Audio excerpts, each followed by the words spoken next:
இயேசு கிறிஸ்துவின் ஊழியக்காரனும் அப்போஸ்தலமாக இருப்பதற்காக அழைக்கப்பட்டவனும் தேவனுடைய நற்செய்திக்காக பிரித்தெடுக்கப்பட்டவனுமாகிய பவுல், ரோமாபுரியில் உள்ள தேவனுக்கு பிரியமானவர்களும் பரிசுத்தவான்களாவதற்காக அழைக்கப்பட்டவர்களாகிய அனைவருக்கும் எழுதுகிறதாவது: நம்முடைய பிதாவாகிய தேவனாலும் கர்த்தராகிய இயேசு கிறிஸ்துவினாலும் உங்களுக்கு கிருபையும் சமாதானமும் உண்டாவதாக.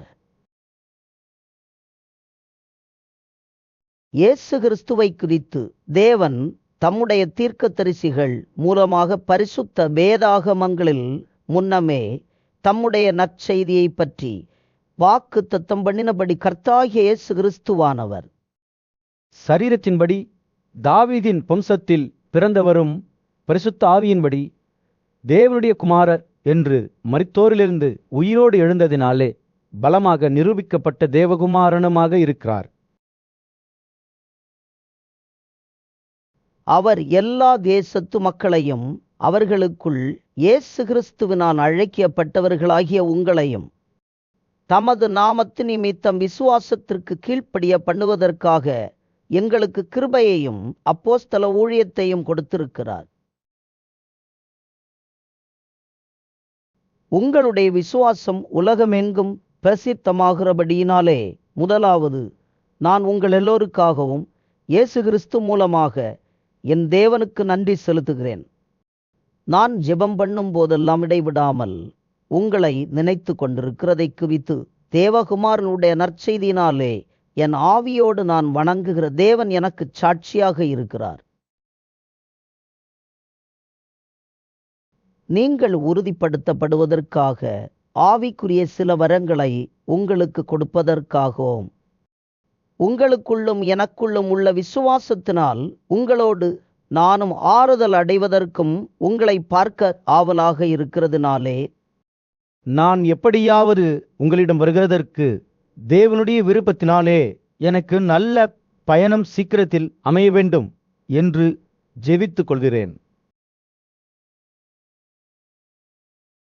சகோதரர்களே, யூதர் அல்லாதவர்கள் ஆகிய மற்றவர்களுக்குள்ளே நான் அநேகரை இரட்சிப்பிற்குள் வழிகடத்தினது போல உங்களுக்குள்ளும் சிலரை இரட்சிப்பிற்குள் வழிகடத்துவதற்காக உங்களிடம் வருவதற்காக பலமுறை நான் யோசனையாக இருந்தேன். ஆனாலும் இதுவரைக்கும் எனக்கு தடை உண்டானது என்று நீங்கள் அறியாமல் இருக்க எனக்கு மனமில்லை. தேக்கர்களுக்கும் மற்ற அந்நியர்களுக்கும் ஞானிகளுக்கும் மூடர்களுக்கும் நான் கடனாளியாக இருக்கிறேன். எனவே ரோமாபுரியில் இருக்கிற உங்களுக்கும் என்னால் முடிந்தவரை நற்செய்தியை பிரசங்கம் பண்ண விரும்புகிறேன். கிறிஸ்துவின் நற்செய்தியை குறித்து நான் வெட்கப்பட மாட்டேன். முதலில் யூதர்களிலும் பின்பு கிரேக்கர்களிலும் விசுவாசிக்கிறவன் எவனோ அவனுக்கு இரட்சிப்பு உண்டாவதற்கு அது தேவ பலனாக இருக்கிறது. விசுவாசத்தினாலே நீதிமான் பிழைப்பான் என்று எழுதியிருக்கிறபடி விசுவாசத்தினால் உண்டாகும். தேவநீதி விசுவாசத்திற்கென்று அந்த நற்செய்தியினால் வெளிப்படுத்தப்படுகிறது. சத்தியத்தை அநியாயத்தினாலே அடக்கி வைக்கிற மனிதர்களுடைய எல்லாவிதமான அவபக்திக்கும் அநியாயத்திற்கும் எதிராக தேவனுடைய கோபம் வானத்திலிருந்து வெளிப்படுத்தப்பட்டிருக்கிறது. தேவனை குறித்து தெரிந்து கொள்வது அவர்களுக்குள்ளே வெளிப்பட்டிருக்கிறது. தேவனே அதை அவர்களுக்கு வெளிப்படுத்தி இருக்கிறார். எப்படி என்றால், காணப்படாதவைகளாகிய அவருடைய நித்திய வல்லமை, தெய்வீகத்தன்மை என்பவைகள் படைக்கப்பட்டிருக்கிறவைகளினாலே உலகம் உண்டாக்கப்பட்டதிலிருந்து தெளிவாக காணப்படும். எனவே அவர்கள் சாக்கு போக்கு சொல்ல முடியாது. அவர்கள் தேவனை தெரிந்தும் அவரை தேவனென்று மகிமைப்படுத்தாமலும் நன்றி சொல்லாமலும் இருந்து தங்களுடைய சிந்தனைகளினாலே வீணரானார்கள். உணர்ச்சி இல்லாத அவர்களுடைய இருதயம் இருள் அடைந்தது. அவர்கள் தங்களை ஞானிகள் என்று சொல்லியும் பரித்தேக்காரர்களாய் அழிவில்லாத தேவனுடைய மகிமையை அழிவுள்ள மனிதர்கள், பறவைகள், மிருகங்கள், ஊரும் பிராணிகள் ஆகிய இவைகளுடைய உருவங்களுக்கு ஒப்பாக மாற்றினார்கள். இதனால் அவர்கள் தங்களுடைய இருதயத்திலுள்ள இச்சைகளினாலே ஒருவரோடொருவர் தங்களுடைய சரீரங்களை அவமானப்படுத்துவதற்காக தேவன் அவர்களை அசுத்தத்திற்கு ஒப்புக் கொடுத்தார். தேவனுடைய சத்தியத்தை அவர்கள் பொய்யாக மாற்றி படைத்தவை தொழுது கொள்ளாமல் படைக்கப்பட்டவைகளை தொழுது கொண்டார்கள். அவரே என்றென்றைக்கும் ஸ்தோத்திரிக்கப்பட்டவர். ஆமென். இதனால் தேவன் அவர்களை இழிவான இச்சைகளுக்கு ஒப்புக் கொடுத்தார். அப்படியே அவர்களுடைய பெண்கள் இயற்கையான இச்சையை இயற்கைக்கு எதிரான இச்சையாறு மாற்றினார்கள். அப்படியே ஆண்களும் பெண்களை இயற்கையின்படி அனுபவிக்காமல் ஒருவர் மேல் ஒருவர் இச்சையினாலே பொங்கி ஆணோடு ஆண் ஆலட்சணமானதை செய்து தங்களுடைய தவறுகளுக்கு தக்க பலனை தங்களுக்குள் அடைந்தார்கள். தேவனை தெரிந்து கொள்ளும் அறிவை பற்றி கொண்டிருக்க அவர்களுக்கு மனமில்லாமல் இருந்ததால் தவறான காரியங்களை செய்வதற்காக தேவன் அவர்களை கேடான சிந்தைக்கு ஒப்புக் கொடுத்தார். அவர்கள் எல்லாவிதமான அநியாயத்தினாலும் மெசித்தனத்தினாலும் துரோகத்தினாலும் பொருளாசையினாலும் குரோதத்தினாலும் நிறையப்பட்டு பொறாமையினாலும் கொலையினாலும் வாக்குவாதத்தினாலும் வஞ்சகத்தினாலும் வன்மத்தினாலும் நிறைந்தவர்களுமார். கோள் சொல்லுகிறவர்களுமாக, அவதூறு பண்ணுகிறவர்களுமாக, தேவனை பகைக்கிறவர்களுமாக, மூர்க்கர்களுமாக, அகந்தை உள்ளவர்களுமாக, வீம்புக்காரர்களுமாக, பொல்லாதவைகளை யோசிக்கிறவர்களுமாக, பெற்றோருக்கு கீழ்ப்படியாதவர்களுமாக, உணர்வு இல்லாதவர்களுமாக, உடன்படிக்கைகளை மீறுகிறவர்களுமாக, சுபாவ அன்பு இல்லாதவர்களுமாக, இணங்காதவர்களுமாக, இரக்கம் இல்லாதவர்களுமாக இருக்கிறார்கள். இப்படிப்பட்டவைகளை செய்கிறவர்கள் மரணத்திற்கு தகுதியானவர்கள் என்று தேவன் தீர்மானித்த நீதியான தீர்ப்பை அவர்கள் தெரிந்திருந்தும் அவைகளை தாங்களே செய்கிறதும் அல்லாமல் அவைகளை செய்கிற மற்றவர்களையும் ஏற்றுக்கொள்ளுகிறவர்களுமாக இருக்கிறார்கள்.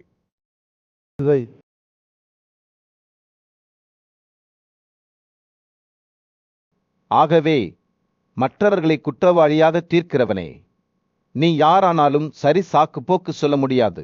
நீ குற்றமாக தீர்க்கிறவைகள் எவைகளோ அவைகளை நீயும் செய்கிறதினால் நீ மற்றவர்களை குறித்து சொல்லுகிற தீர்ப்பினாலே உன்னை நீயே குற்றவாளியாக்குகிறாய். இப்படிப்பட்டவைகளை செய்கிறவர்களுக்கு தேவனுடைய நியாய தீர்ப்பு சத்தியத்தின்படியே இருக்கிறது என்று அறிந்திருக்கிறோம். இப்படிப்பட்டவைகளை செய்கிறவர்களை குற்றவாளிகள் என்று தீர்த்தும் அவைகளையே செய்கிறவனே, நீ தேவனுடைய நியாய தீர்ப்புக்கு தப்பித்துக் கொள்ளலாம் என்று நினைக்கிறாயோ? அல்லது தேவனுடைய தயவு நீ மனம் திரும்புவதற்கு உன்னை நடத்துகிறதென்று தெரியாமல் அவருடைய தயவு, பொறுமை, நீடிய சாந்தம் இவைகளின் ஐசுவரியத்தை அசட்டை பண்ணுகிறாயோ? உன் மனதின் கடினத்திற்கும் மனம் திரும்பாத இருதயத்திற்கும் தகுந்தபடி தேவனுடைய நீதியுள்ள தீர்ப்பு வெளிப்படும் கோபத்தின் தண்டனை நாளிலே உனக்காக கோபத்தினை குறித்து கொள்ளுகிறாயே. தேவன் அவனவனுடைய செய்கைகளுக்கு தகுந்தபடி அவனவனுக்கு பலன் கொடுப்பார். சோர்ந்து போகாமல் நல்ல செயல்களைச் செய்து மகிமையையும் களத்தையும் அழியாமையையும் தேடுகிறவர்களுக்கு நித்திய ஜீவனை கொடுப்பார். சண்டைக்காரர்களாக இருந்து சத்தியத்திற்கு கீழ்ப்படியாமல் அநியாயத்திற்கு கீழ்ப்படிந்திருக்கிறவர்களுக்கோ தேவனுடைய உக்கிரமான கோபம் வரும்.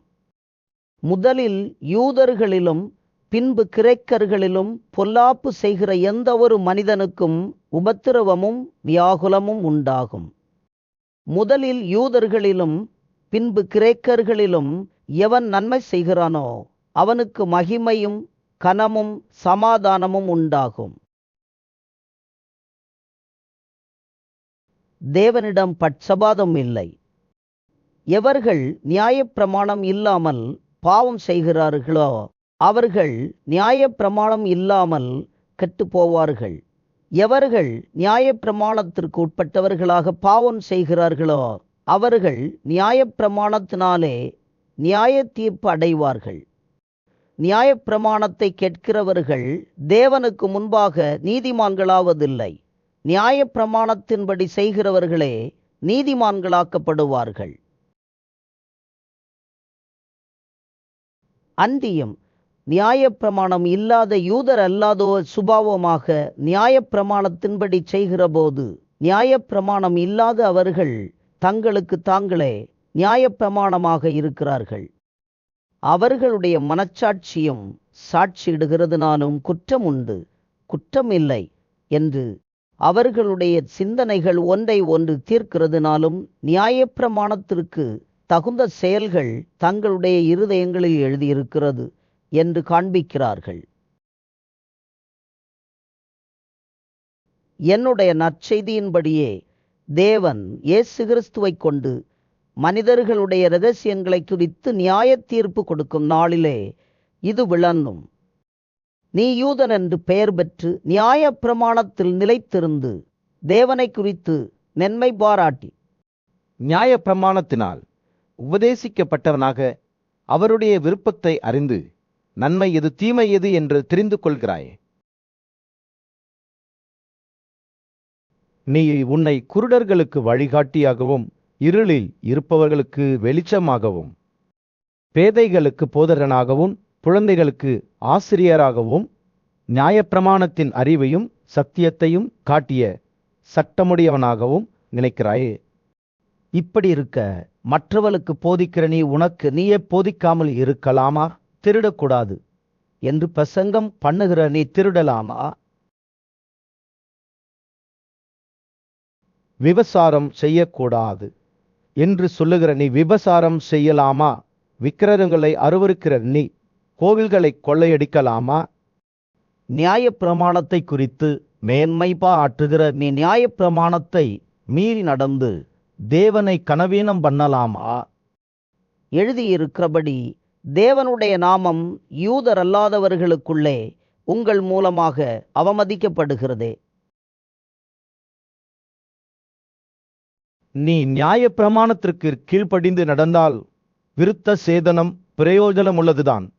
நீ நியாயப்பிரமாணத்தை மீறி நடந்தால் உன் விருத்த சேதனம் இல்லையே. மேலும் விருத்த சேதனம் இல்லாதவன் நியாயப்பிரமாணத்திற்குரிய நீதிகளை கைக்கொண்டு நடந்தால் அவனுடைய விருத்த சேதனம் இல்லாமல் விருத்த சேதனம் என்று எண்ணப்படுமல்லவா?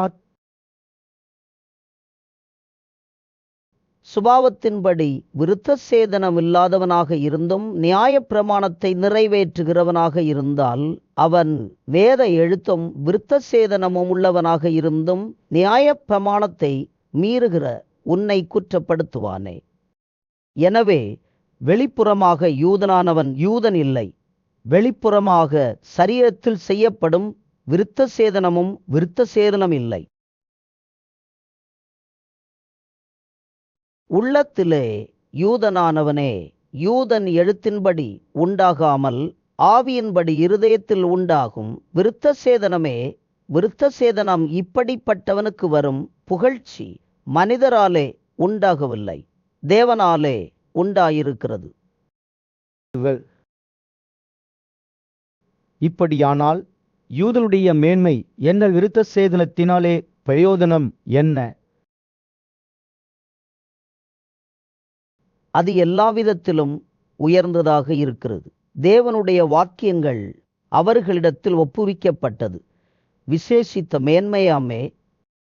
சிலர் விசுவாசிக்காமற் போனாலும் என்ன, அவர்களுடைய அவிசுவாசம் தேவனுடைய உண்மையை ஒன்றுமில்லாமல் ஆக்குமா?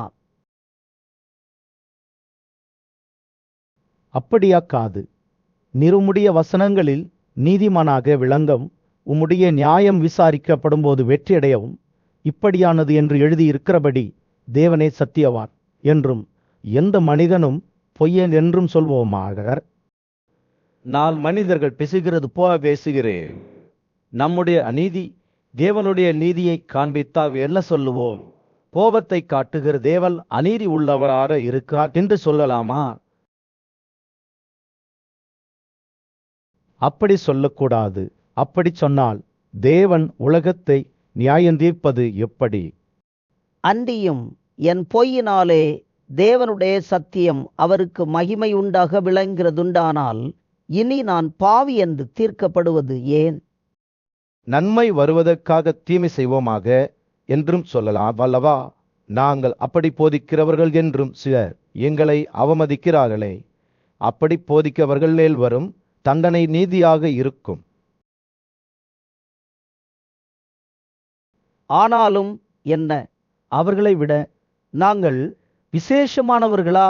கொஞ்சம் கூட விசேஷமானவர்கள் இல்லை. யூதர்கள், கிரேக்கர்கள் எல்லோரும் பாவத்திற்கு உட்பட்டவர்கள் என்பதை முன்பே வெளிப்படுத்தினோமே. அப்படியே ஒருவன் கூட நீதிமான் இல்லை.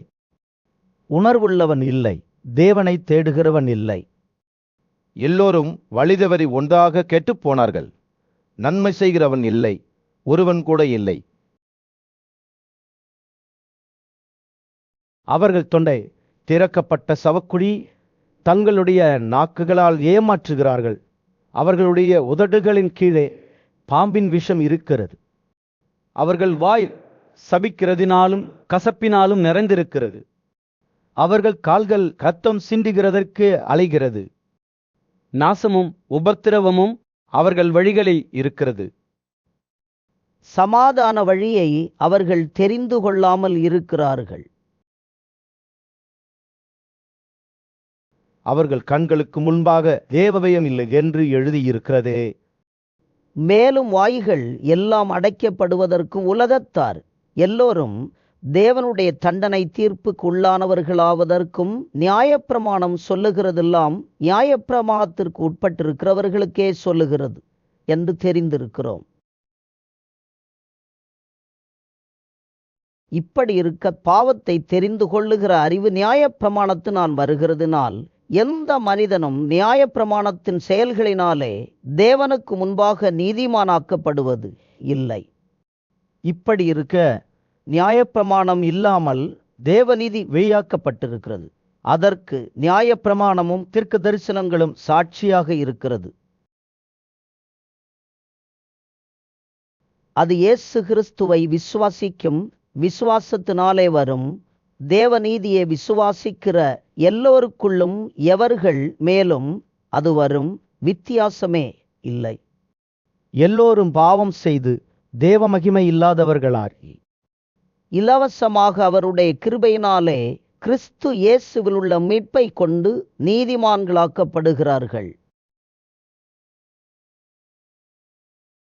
தேவன் பொறுமையாக இருந்த முற்காலத்தில் நடந்த பாவங்களை அவர் பொறுத்து கொண்டதை குறித்து தம்முடைய நீதியை காண்பிப்பதற்காகவும் தாம் நீதி உள்ளவரும் இயேசுவிடம் விசுவாசமாக இருக்கிறவனை நீதிமானாக்குகிறவருமாக காண்பிப்பதற்காகவும் இக்காலத்திலே தமது நீதியை காண்பிப்பதற்காகவும் கிறிஸ்து இயேசுவினுடைய இரத்தத்தை விசுவாசிக்கும் விசுவாசத்தினாலே வரும் கிருபாதாரர்களாக அவரையே ஏற்படுத்தினார்.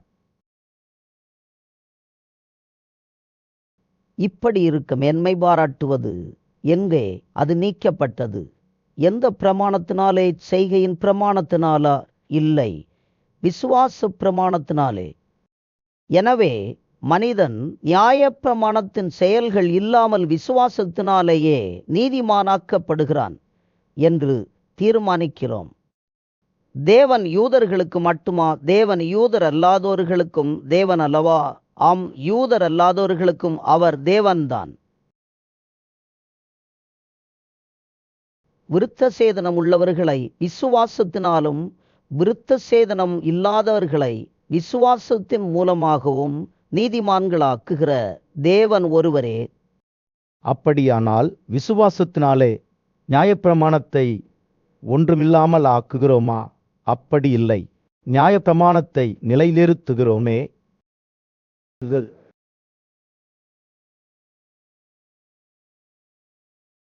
அப்படியானால் நம்முடைய தகப்பனாகிய ஆபிரகாம் சரீரத்தின்படி என்னத்தை கண்டுபிடித்தான் என்று சொல்வோம். ஆபிரகாம் செயல்களினாலே நீதிமானாக்கப்பட்டான் என்றால் மேன்மை பாராட்ட அவனுக்கு காரணம் உண்டு. ஆனால் தேவனுக்கு முன்பாக மேன்மை பாராட்ட முடியாது. வேத வாக்கியம் என்ன சொல்லுகிறது? ஆபிரகாம் தேவனை விசுவாசித்தான், அது அவனுக்கு நீதியாக எண்ணப்பட்டது. என்று சொல்லுகிறது. வேலை செய்கிறவனுக்கு வருகிற கூலி கிருபை என்று எண்ணப்படாமல் கடன் என்று எண்ணப்படும். ஒருவன் செயல்களை செய்யாமல் பாவியை நீதிமானாக்குகிறவரிடம் விசுவாசம் வைக்கிறவனாக இருந்தால் அவனுடைய விசுவாசமே அவனுக்கு நீதியாக எண்ணப்படும். அந்தப்படி செயல்கள் இல்லாமல் தேவனாலே நீதிமான் என்று எண்ணப்படுகிற மனிதனுடைய பாக்கியத்தை காண்பிப்பதற்காக எவர்களுடைய அக்கிரமங்கள் மன்னிக்கப்பட்டதோ, எவர்களுடைய பாவங்கள் மூடப்பட்டதோ அவர்கள் பாக்கியவான்கள். எவனுடைய பாவத்தை கர்த்தர் எண்ணாதிருக்கிறாரோ அவன் பாக்கியவான் என்று தாவீது சொல்லியிருக்கிறான். இந்த பாக்கியம் விருத்த சேதனம் உள்ளவனுக்கு மட்டும் வருமோ அல்லது விருத்த சேதனம் இல்லாதவனுக்கும் வருமோ? ஆபிரகாமுக்கு விசுவாசம் மீதியாக எண்ணப்பட்டது என்று சொல்லுகிறோமே, அது எப்பொழுது அவனுக்கு அப்படி எண்ணப்பட்டது? அவன் விருத்த சேதனம் உள்ளவனாக இருந்தபோதா அல்லது விருத்த சேதனம் இல்லாதவனாக இருந்தபோதா? விருத்த சேதனம் உள்ளவனாக இருந்தபோது இல்லை, விருத்த சேதனம் இல்லாதவனாக இருந்தபோதே. மேலும் விருத்த சேதனம் இல்லாத காலத்தில் அவன் விசுவாசத்தினாலே அடைந்த நீதிக்கு முத்திரையாக விருத்த சேதனமாகிய அடையாளத்தை பெற்றான். விருத்த சேதனம் இல்லாதவர்களாக விசுவாசிக்கிற எல்லோருக்கும் நீதி எண்ணப்படுவதற்காக அவர்களுக்கு அவன் தகப்பனாக இருப்பதற்கும். விருத்த சேதனத்தை பெற்றவர்களாக மட்டுமில்லை, நம்முடைய தகப்பனாகிய ஆபிரகாம் விருத்த சேதனம் இல்லாத காலத்தில் அடைந்த விசுவாசமாகிய அடிச்சுவடுகளில் நடக்கிறவர்களாகவும் இருக்கிறவர்களுக்கு தகப்பனாக இருப்பதற்கும் அந்த அடையாளத்தை பெற்றான். அன்றியும் உலகத்தை சுதந்தரிப்பான் என்கிற வாக்குத்தத்தம் ஆபிரகாமுக்கோ அல்லது அவன் வம்சத்துக்கோ நியாயப்பிரமாணத்தினால் கிடைக்காமல் விசுவாசத்தினால் வருகிற நீதியினால் கிடைத்தது. நியாயப்பிரமாணத்தைச் சேர்ந்தவர்கள் பாரிசுகளானால் விசுவாசம் வீணாக போகும், வாக்குத்தத்தமும் இல்லாமல் போகும். மேலும் நியாயப்பிரமாணம் கோபத்தை உண்டாக்குகிறது. நியாயப்பிரமாணம் இல்லை என்றால் கீழ்ப்படியாமையும் இல்லை. எனவே சுதந்திரமானது கிருபையினால் உண்டாகிறதாக இருப்பதற்காக அது விசுவாசத்தினாலே வருகிறது. நியாயப்பிரமாணத்தைச் சேர்ந்த வம்சத்தினர்களுக்கு மட்டும் இல்லை, நம் எல்லோருக்கும் தகப்பனாகிய ஆபிரகாமுடைய விசுவாசத்தைச் சேர்ந்தவர்களான எல்லா வம்சத்தினர்களுக்கும் அந்த வாக்குத்தத்தம் நிச்சயமாக இருப்பதற்காக அப்படி வருகிறது. அநேக தேச மக்களுக்கு உன்னை தகப்பனாக ஏற்படுத்தினேன் என்று எழுதியிருக்கிறபடி அவன்தான் விசுவாசித்தவருமாக மரித்தோரை உயிரோடு எழுப்பி இல்லாதவைகளை இருக்கிறவைகளைப் போல அழைக்கிறவருமாக இருக்கிற தேவனுக்கு முன்பாக நம்மெல்லோருக்கும் தகப்பன் ஆனான். உன் வம்சம் இவ்வளவாக இருக்கும் என்று சொல்லப்பட்டபடியேதான் அநேக தேச மக்களுக்கு தகப்பனாவதை நம்புகிறதற்கு வழியில்லாதிருந்தும் அதை நம்பிக்கையோடு விசுவாசித்தான். அவன் விசுவாசத்திலே பலவீனமாக இருக்கவில்லை. அவன் ஏறக்குறைய 100 வயதுள்ளவனாக இருக்கும்போது தன் சரீரம் செத்து போனதையும் சாராளுடைய கற்பம் செத்து போனதையும் நினைக்காமல் இருந்தான். தேவனுடைய வாக்கு தத்தத்தை குறித்து அவன் அவிசுவாசமாக சந்தேகப்படாமல் தேவன் வாக்கு தத்தம் பண்ணினதை நிறைவேற்ற வல்லவராக இருக்கிறார் என்று முழு நிச்சயமாக நம்பி தேவனை மகிமைப்படுத்தி விசுவாசத்தில் வல்லவன் ஆனான். எனவே அது அவனுக்கு நீதியாக எண்ணப்பட்டது. அது அவளுக்கு நீதியாக எண்ணப்பட்டது என்பது அவளுக்காக மட்டுமில்லை, நமக்காகவும் எழுதப்பட்டிருக்கிறது. நம்முடைய கர்த்தராகிய இயேசுவை மரித்தோரிலிருந்து உயிரோடு எழுப்பினவரை விசுவாசிக்கிற நமக்கும் அப்படியே எண்ணப்படும். அவர் நம்முடைய பாவங்களுக்காக ஒப்பு கொடுக்கப்பட்டும் நாம் நீதிமான்களாக்கப்படுவதற்காக எழுப்பப்பட்டும் இருக்கிறார்.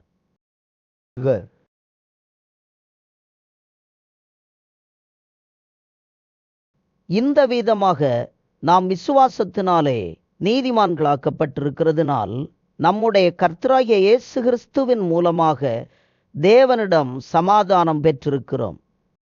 அவர் மூலமாக நாம் இந்த கிருபைக்குள் பிரவேசிக்கும் பாக்கியத்தை விசுவாசத்தினால் பெற்று நிலை கொண்டிருந்து தேவ மகிமையை அடைவோம் என்கிற நம்பிக்கையினாலே மேன்மை பாராட்டுகிறோம்.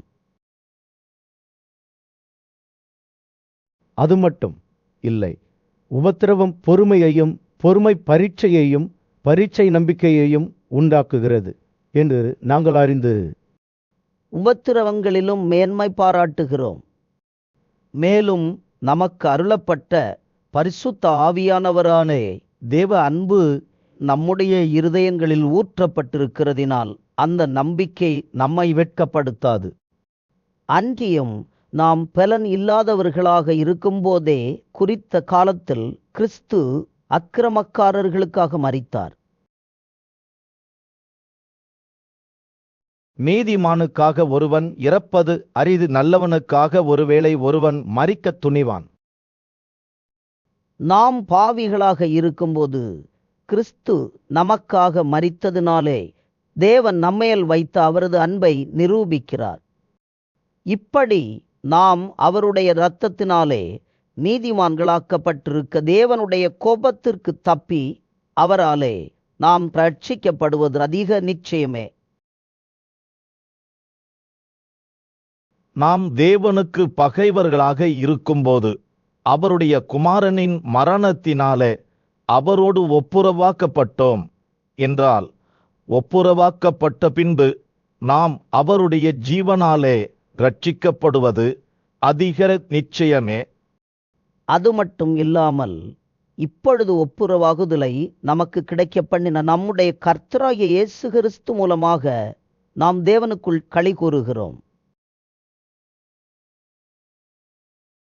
இப்படியாக ஒரே மனிதனாலே பாவமும், பாவத்தினாலே மரணமும் உலகத்திலே நுழைந்தது போலவும், எல்லா மனிதர்களும் பாவம் செய்ததினால் மரணம் எல்லோருக்கும் வந்தது போலவும் இதுவும் ஆனது. நியாயப்பிரமாணம் கொடுக்கப்படுவதற்கு முன்பே பாவம் உலகத்தில் இருந்தது. நியாயப்பிரமாணம் இல்லாதிருந்தால் பாவம் எண்ணப்பட மாட்டாது. அப்படியிருந்தும் மரணமானது ஆதாம் முதல் மோசே வரைக்கும் ஆதாமின் கீழ்ப்படியாமைக்கு இணையாக பாவம் செய்யாதவர்களையும் ஆண்டு கொண்டது. அந்த ஆதாம் பின்பே வந்தவருக்கு முந்தின அடையாளமானவன். ஆனாலும் மீறுதலின் பலன் கிருபை வரத்தின் பலனுக்கு ஒப்பானது இல்லை. எப்படி என்றால், ஒருவனுடைய மீறுதலினாலே அநேகர் மரித்திருக்க தேவனுடைய கிருபையும் இயேசு கிறிஸ்து என்னும் ஒரே மனிதனுடைய கிருபையினாலே வரும் இவும் அநேகர் மேல் அதிகமாக பெருகியிருக்கிறது. மேலும் ஒருவன் பாவம் செய்ததினால் உண்டான தீர்ப்பு தேவன் அருளும் ஈவிற்கு ஒப்பானது இல்லை. அந்த தீர்ப்பு ஒரே குற்றத்தினால் தண்டனைக்குரியதாக இருந்தது. கிருபை வரமோ அநேக குற்றங்களை நீக்கி நீதி விளங்கும் தீர்ப்புக்குரியதாக இருக்கிறது. அல்லாமலும் ஒருவனுடைய மீறுதலினாலே அந்த ஒருவன் மூலமாக மரணம் ஆண்டு கொண்டிருக்கிற கிருபையின் பரிபூரணத்தையும் நீதியாகிய ஈவின் பரிபூரணத்தையும் பெறுகிறவர்கள் இயேசு கிறிஸ்து என்னும் ஒருவராலே ஜீவனை அடைந்து ஆளுவார்கள் என்பது அதிக நிச்சயமே. எனவே ஒரே மீறுதலினாலே எல்லா மனிதர்களுக்கும் தண்டனைக்குரிய தீர்ப்பு உண்டானது போல, ஒரே நீதியினாலே எல்லா மனிதர்களுக்கும் ஈவனை கொடுக்கும் நீதிக்குரிய தீர்ப்பு உண்டானது. அன்றியும் ஒரே மனிதனுடைய கீழ்ப்படியாமையினாலே அநேகர் பாவிகளாக்கப்பட்டது போல, ஒருவருடைய கீழ்ப்படிதலினாலே அநேகர் நீதிமான்களாக்கப்படுவார்கள். மேலும் மீறுதல் பெருகும்படிக்கு நியாயப்பிரமாணம் வந்தது. அப்படியிருந்தும் பாவம் பெருகின இடத்தில் கிருபை அதிகமாக பெருகினது. ஆதலால் பாவம் மரணத்தை ஆண்டு கொண்டது போல கிருபையானது நம்முடைய கர்த்தராகிய இயேசு கிறிஸ்துவின் மூலமாக நீதியினாலே நித்திய ஜீவனை ஆண்டு கொண்டது.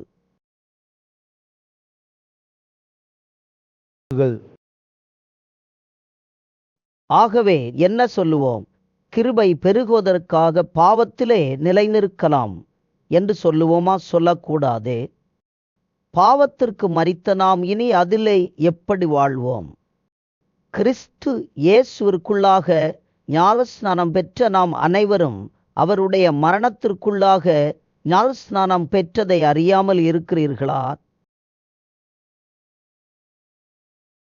மேலும் பிதாவின் மகிமையினாலே கிறிஸ்து மரித்தோரிலிருந்து உயிரோடு எழுப்பப்பட்டது போல நாமும் புதிய ஜீவனுள்ளவர்களாக நடந்து கொள்வதற்கு அவருடைய மரணத்திற்குள்ளாக்கும் ஞானஸ்நானத்தினாலே கிறிஸ்துவோடு அடக்கம் பண்ணப்பட்டோம்.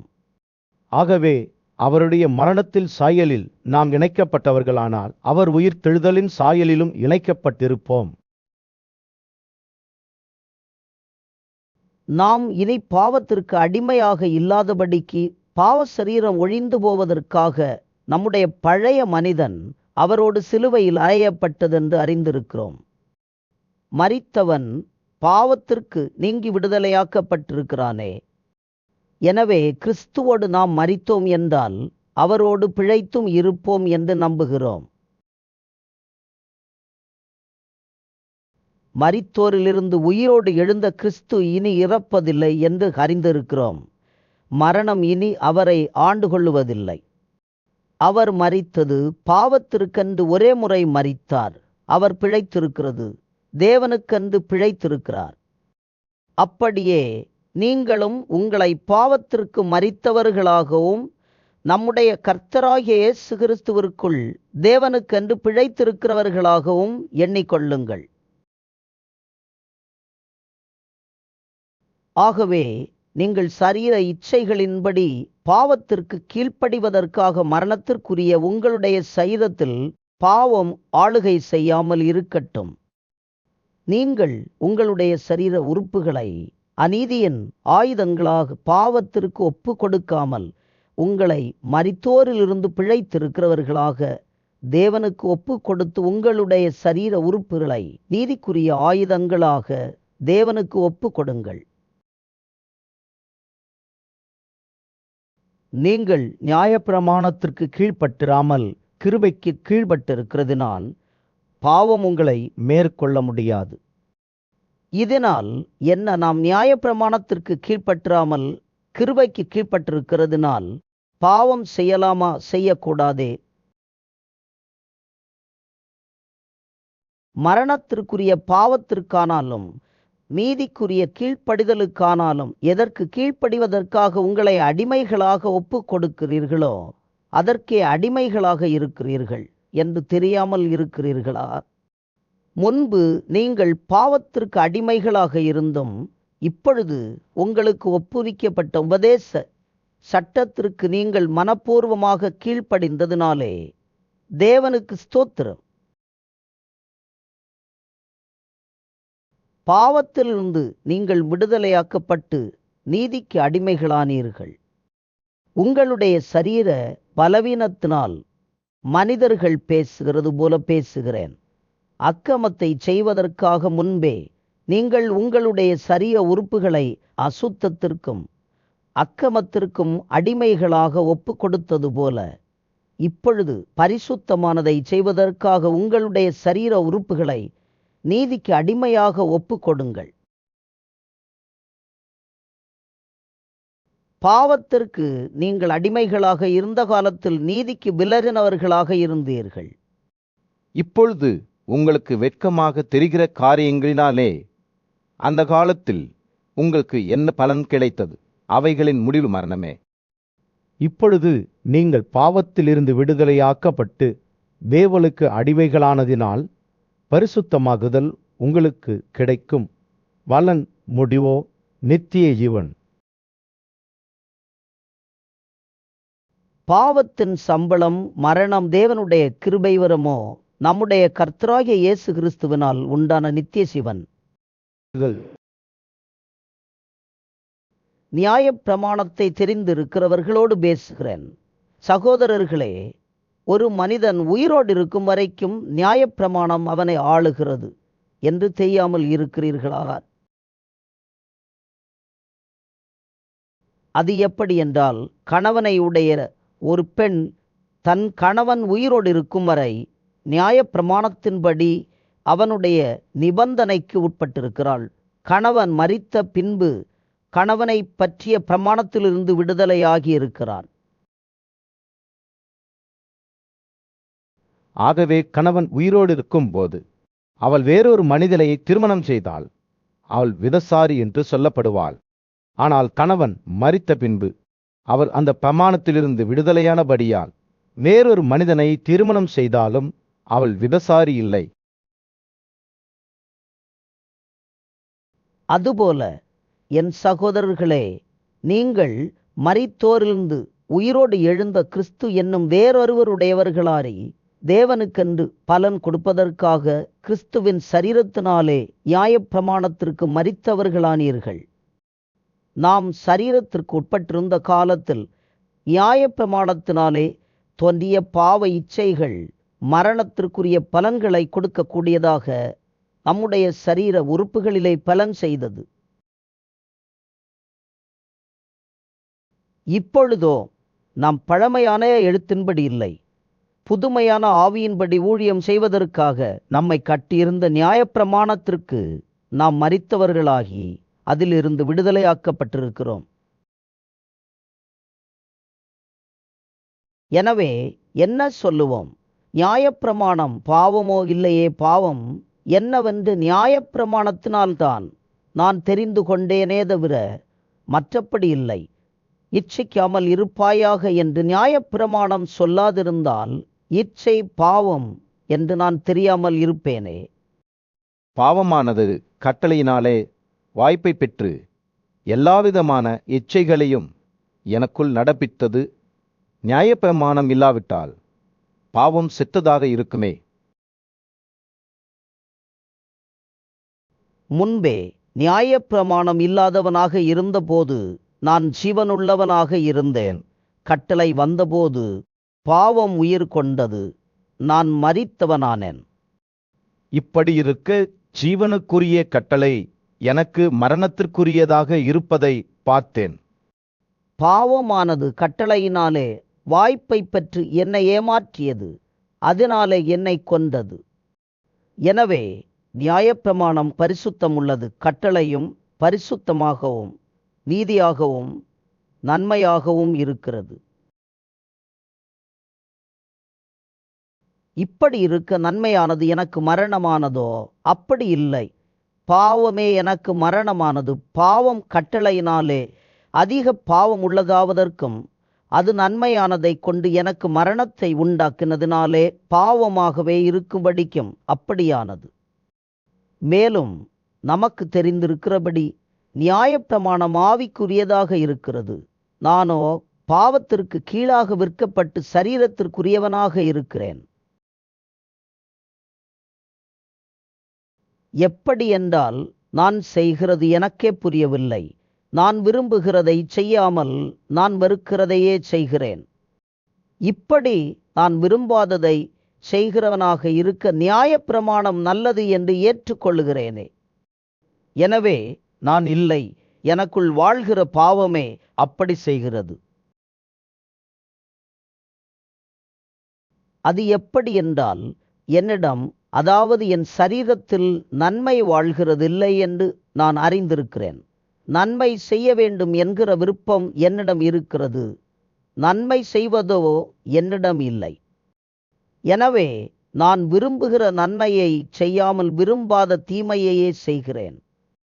அதன்படி நான் விரும்பாததை நான் செய்தால் நான் இல்லை, எனக்குள் வாழ்கிற பாவமே அப்படி செய்கிறது. ஆனபடியால் நன்மை செய்ய விரும்புகிற என்னிடம் தீமை உண்டு என்கிற ஒரு பிரமாணத்தை பார்க்கிறேன். உள்ளான மனிதனுக்கு தகுந்தபடி தேவனுடைய நியாயப்பிரமாணத்தின் மேல் பிரியமாக இருக்கிறேன். ஆனாலும் என் மனதின் பிரமாணத்திற்கு எதிராக போராடுகிற வேறொரு பிரமாணத்தை என் உறுப்புகளில் இருக்கிறதை பார்க்கிறேன். அது என் உறுப்புகளில் உண்டாயிருக்கிற பாவப் பிரமாணத்திற்கு என்னை சிறையாக்கிக் கொள்ளுகிறது. நிர்பந்தமான மனிதன், நான் இந்த மர சரீரத்திலிருந்து யார் என்னை விடுதலையாக்குவார்? நம்முடைய கர்த்தராகிய இயேசு கிறிஸ்துவின் மூலமாக தேவனுக்கு நன்றி செலுத்துகிறேன். எனவே நானே என் மனதினாலே தேவனுடைய நியாயப்பிரமாணத்திற்கும் சரீரத்தினாலே பாவப்பிரமாணத்திற்கும் சேவை செய்கிறேன்.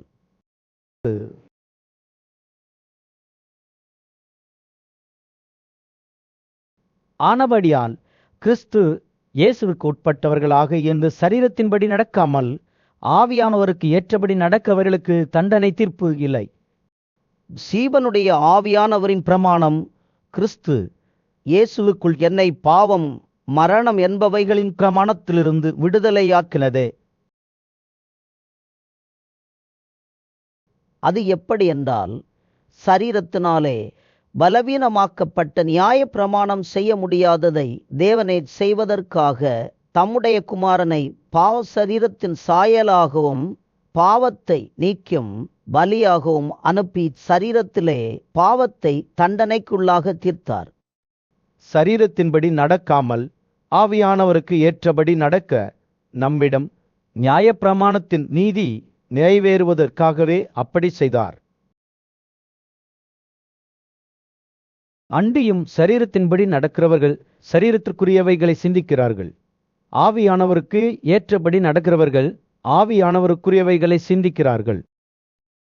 சரிய சிந்தை மரணம், ஆவியானவரின் சிந்தையோ ஜீவனும் சமாதானமுமாகும். எப்படி என்றால், சரிய சிந்தை தேவனுக்கு எதிரான பகை. அது தேவனுடைய நியாயப்பிரமாணத்திற்கு கீழ்ப்படியாமலும் கீழ்ப்படிய முடியாமலும் இருக்கிறது. சரீரத்திற்கு உட்பட்டவர்கள் தேவனுக்கு பிரியமாக இருக்க மாட்டார்கள். தேவனுடைய ஆவியானவர் உங்களுக்குள் இருந்தால் நீங்கள் சரீரத்திற்கு உட்பட்டவர்களாக இல்லாமல் ஆவியானவருக்கு உட்பட்டவர்களாக இருப்பீர்கள். கிறிஸ்துவின் ஆவியானவர் இல்லாதவன் அவருடையவன் இல்லை. மேலும் கிறிஸ்து உங்களுக்குள் இருந்தால் சரீரமானது பாவத்தின் நிமித்தம் இறந்ததாகவும் ஆவியானது நீதி நிமித்தம் ஜீவனுள்ளதாகவும் இருக்கும்.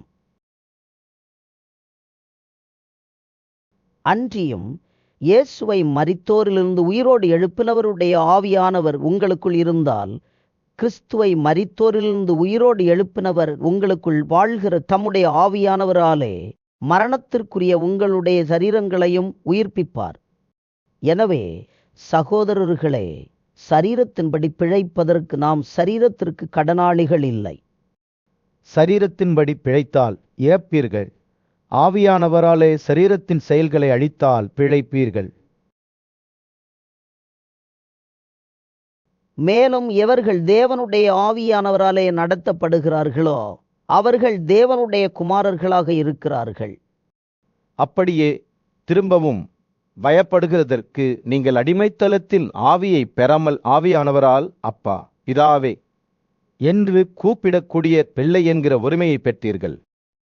நாம் தேவனுடைய பிள்ளைகளாக இருக்கிறோம் என்று ஆவியானவர் தாமே நம்முடைய ஆவியுடனே சாட்சி கொடுக்கிறார்.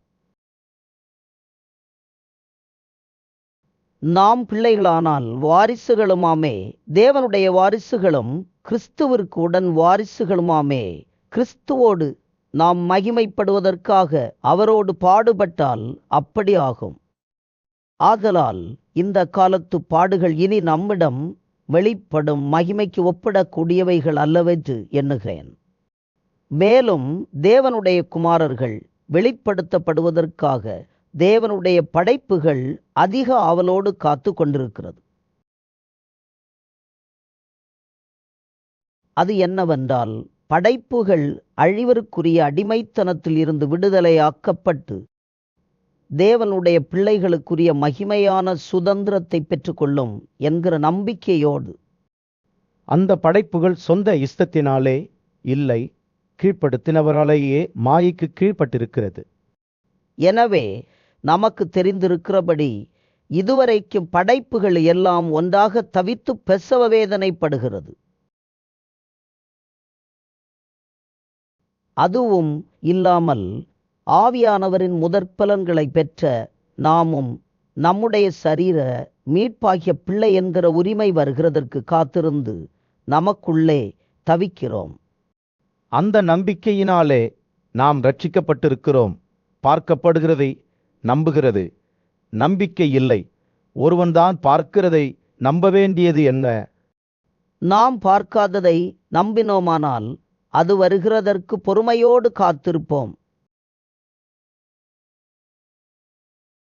அப்படியே ஆவியானவரும் நமது பலவீனங்களில் நமக்கு உதவி செய்கிறார். நாம் ஏற்றபடி வேண்டிக் கொள்ள வேண்டியது என்னவென்று தெரியாமல் இருக்கிறதுனால் ஆவியானவர் தாமே சொல்லி முடியாத பெருமூச்சுகளோடு நமக்காக வேண்டுதல் செய்கிறார். ஆவியானவர் தேவனுடைய விருப்பத்தின்படியே பரிசுத்தவான்களுக்காக வேண்டுதல் செய்கிறதினால் இருதயங்களை ஆராய்ந்து பார்க்கிறவர் ஆவியானவரின் சிந்தை என்னவென்று அறிவார். அன்றியும் அவருடைய தீர்மானத்தின்படி அழைக்கப்பட்டவர்களாக தேவனிடம் அன்பாக இருக்கிறவர்களுக்கு எல்லாம் நன்மைக்குரியவைகளாக நடக்கிறது என்று அறிந்திருக்கிறோம்.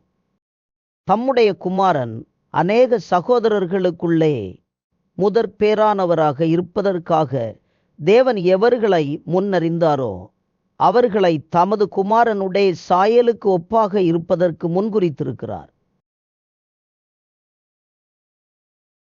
எவர்களை முன்குறித்தாரோ அவர்களை அழைத்தும் இருக்கிறார்.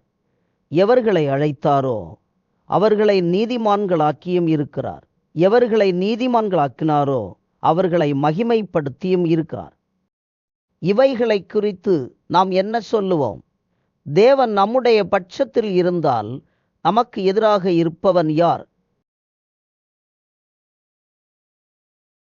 தம்முடைய சொந்த குமாரன் என்றும் பார்க்காமல் நம் எல்லோருக்காகவும் அவரை ஒப்புக் கொடுத்தவர் அவரோடு சேர்த்து மற்ற எல்லாவற்றையும் நமக்கு கொடுக்காமல் இருப்பது எப்படி?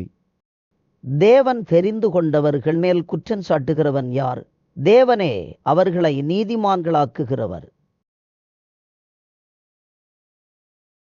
தண்டனைக்குள்ளாக தீர்க்கிறவன் யார்? கிறிஸ்துவே மரித்தவர், அவரே உயிரோடு எழுந்தும் இருக்கிறவர், அவரையே தேவனுடைய வலது பக்கத்திலும் இருக்கிறவர், நமக்காக வேண்டுதல் செய்கிறவரும் அவரே. உமக்காக எந்த நேரமும் கொல்லப்படுகிறோம், அடிக்கப்படும் ஆடுகளைப் போல எண்ணப்படுகிறோம் என்று எழுதியிருக்கிறபடி நடந்தாலும் கிறிஸ்துவின் அன்பை விட்டு நம்மை பிரிப்பவன் யார்? உபத்திரவமோ, வியாகுலமோ, துன்பமோ, ஆசியோ, நிர்வாணமோ, நாசமோசமோ, பட்டயமோ? இவைகள் எல்லாவற்றிலேயும் நாம் நம்மேல் அன்பு வைத்திருக்கிறவராலே முற்றிலும் வெற்றி பெறுகிறவர்களாக இருக்கிறோமே. மரணமானாலும் ஜீவனானாலும் தேவதூதர்களானாலும் அதிகாரங்களானாலும் வல்லமைகளானாலும் நிகழ்காரியங்களானாலும் வரும் காரியங்களானாலும் உயர்வானாலும் தாழ்வானாலும் மேறெந்த படைப்புகளானாலும் நம்முடைய கர்த்தராகிய கிறிஸ்து இயேசுவில் உள்ள தேவனுடைய அன்பை விட்டு நம்மை பிரிக்க முடியாது என்று நம்பியிருக்கிறேன். எனக்கு அதிக துக்கமும் இடைவிடாத மனவேதனையும் உண்டாயிருக்கிறது. நான் சொல்லுகிறது பொய்யல்ல, கிறிஸ்துவிற்குள் உண்மையை சொல்லுகிறேன் என்று பரிசுத்த ஆவியானவருக்குள் என் மனச்சாட்சியும் எனக்கு சாட்சியாக இருக்கிறது. சரீரத்தின்படி என் இனத்தைச் சேர்ந்த என் சகோதரர்களுக்கு பதிலாக நானே கிறிஸ்துவை விட்டு சபிக்கப்பட்டவனாக வேண்டுமென்று விரும்புவேனே. அவர்கள் இஸ்ரவேலர்களே, புத்த சுவிகாரமும் மகிமையும் உடன்படிக்கைகளும் நியாயப்பிரமாணமும் தேவ ஆராதனையும் வாக்குத்தத்தங்களும் அவர்களுடையவையே. முற்பிதாக்கள் அவர்களுடையவர்களே, சரீரத்தின்படி கிறிஸ்துவும் அவர்களில் பிறந்தாரே. இவர் என்றென்றைக்கும் ஸ்தோத்திரிக்கப்பட்ட எல்லாவற்றிற்கும் மேலான தேவன். ஆமென். தேவாசனம் நிறைவேறாமல் போனது என்று சொல்லக்கூடாது. ஏனென்றால் இஸ்ரவேல் வம்சத்தார் எல்லோரும் இஸ்ரவேலர் இல்லையே? அவர்கள் ஆபிரகாமின் வம்சத்தினராக இருந்தாலும் அனைவரும் பிள்ளைகள் அல்லவே. ஈசாக்கிலிடம் உன் வம்சம் விளங்கும் என்று சொல்லியிருக்கிறதே. அது எப்படி என்றால், சரீரத்தின்படி பிள்ளைகள் ஆனவர்கள் தேவனுடைய பிள்ளைகள் அல்லவே, வாக்கு தத்தத்தின்படி பிள்ளைகள் ஆனவர்களே அந்த வம்சம் என்று எண்ணப்படுகிறார்கள். அந்த வாக்குத்தத்தமான வார்த்தையாவது குறித்த காலத்திலே வருவேன், அப்பொழுது சாராள் ஒரு மகனை பெறுவாள் என்பதே. இது மட்டுமல்லாமல் நம்முடைய முற்பிதாவாகிய ஈசாக்கு என்னும் ஒருவனாலே ரெபெக்காள் கர்ப்பவதியான போது குழந்தைகள் இன்னும் பிறக்காமலும் நன்மை தீமை ஒன்றும் செய்யாமல் இருக்கும்போது தேவனுடைய தெரிந்து கொள்ளுதலின்படி இருக்கிற அவருடைய தீர்மானம் செயல்களினாலே நிலைநிற்காமல் அழைக்கிறவராலே நிலைநிற்கும்படி மூத்தவன் இறைவனுக்கு ஊழியம் செய்வான் என்று அவளுக்கு சொல்லப்பட்டது. அப்படியே யாக்கோபை நேசித்து ஏசாவை வெறுத்தே என்றும் எழுதியிருக்கிறது. ஆகவே நாம் என்ன சொல்லுவோம்? தேவரிடத்திலே அநீதி உண்டென்று சொல்லலாமா, சொல்லக்கூடாதே? அவர் மோசேயை பார்த்து, எவன் மேல் இரக்கமாக இருக்க விருப்பமாக இருப்பேனோ அவன் மேல் இரக்கமாக இருப்பேன், எவன் மேல் உருக்கமாக இருக்க விருப்பமாக இருப்பேனோ அவன் மேல் உருக்கமாக இருப்பேன் என்றார். ஆகவே விரும்புகிறானாலும் இல்லை, ஓடுகிறவனாலும் இல்லை, இயங்குகிற தேவனாலே ஆகும். மேலும் என்னுடைய வல்லமையை உன்னிடம் காண்பிப்பதற்காகவும் என்னுடைய பெயர் பூமியில் இன்னும் பிரசித்தமடைவதற்காகவும் உன்னை நிலைநிறுத்தினேன் என்று பார்வோனோடு சொன்னதாக வேதத்தில் சொல்லியிருக்கிறது. எனவே எவன் மேல் இரக்கமாக இருக்க விருப்பமாக இருக்கிறாரோ அவன் மேல் இரக்கமாக இருக்கிறார். எவனை கடினப்படுத்த விருப்பமாக இருக்கிறாரோ அவனை கடினப்படுத்துகிறார்.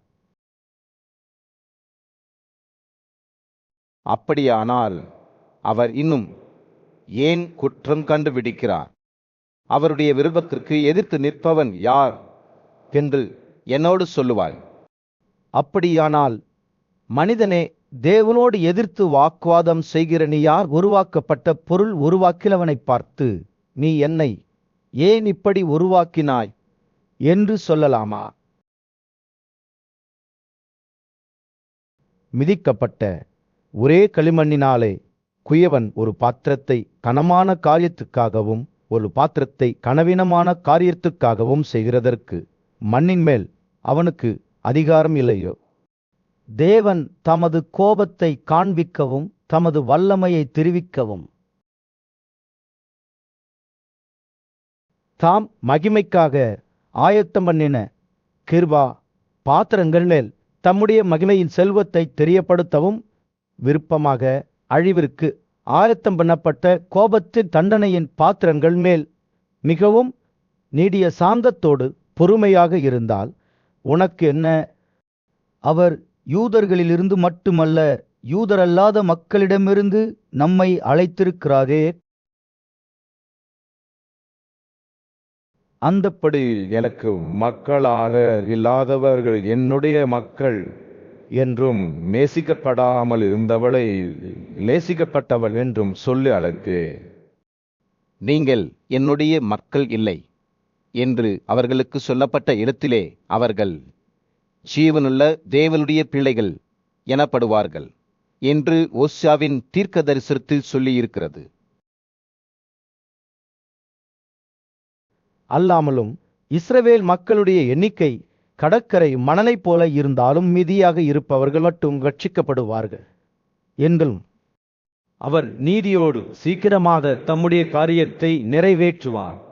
கர்த்தர் பூமியிலே சீக்கிரமாகவே காரியத்தை நிறைவேற்றி முடிப்பார் என்றும் ஏசாயா இஸ்ரவேலரை குறித்து சொல்லுகிறான்.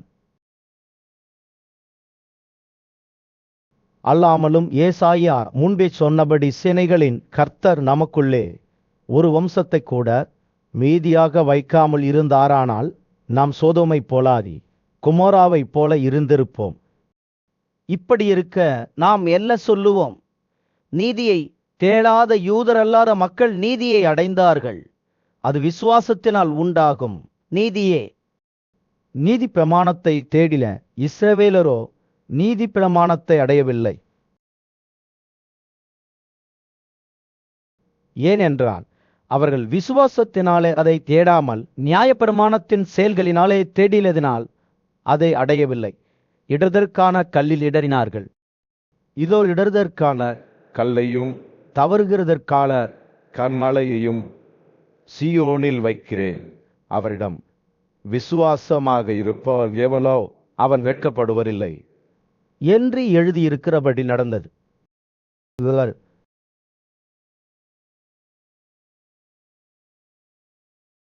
சகோதரர்களே, இஸ்ரவேல் மக்கள் ரட்சிக்கப்பட வேண்டும் என்பதே என் இருதயத்தின் விருப்பமும் நான் தேவனிடம் செய்யும் விண்ணப்பமாகவும் இருக்கிறது. தேவனைப் பற்றி அவர்களுக்கு வைராக்கியம் உண்டு என்று அவர்களை குறித்து சாட்சி சொல்லுகிறேன்.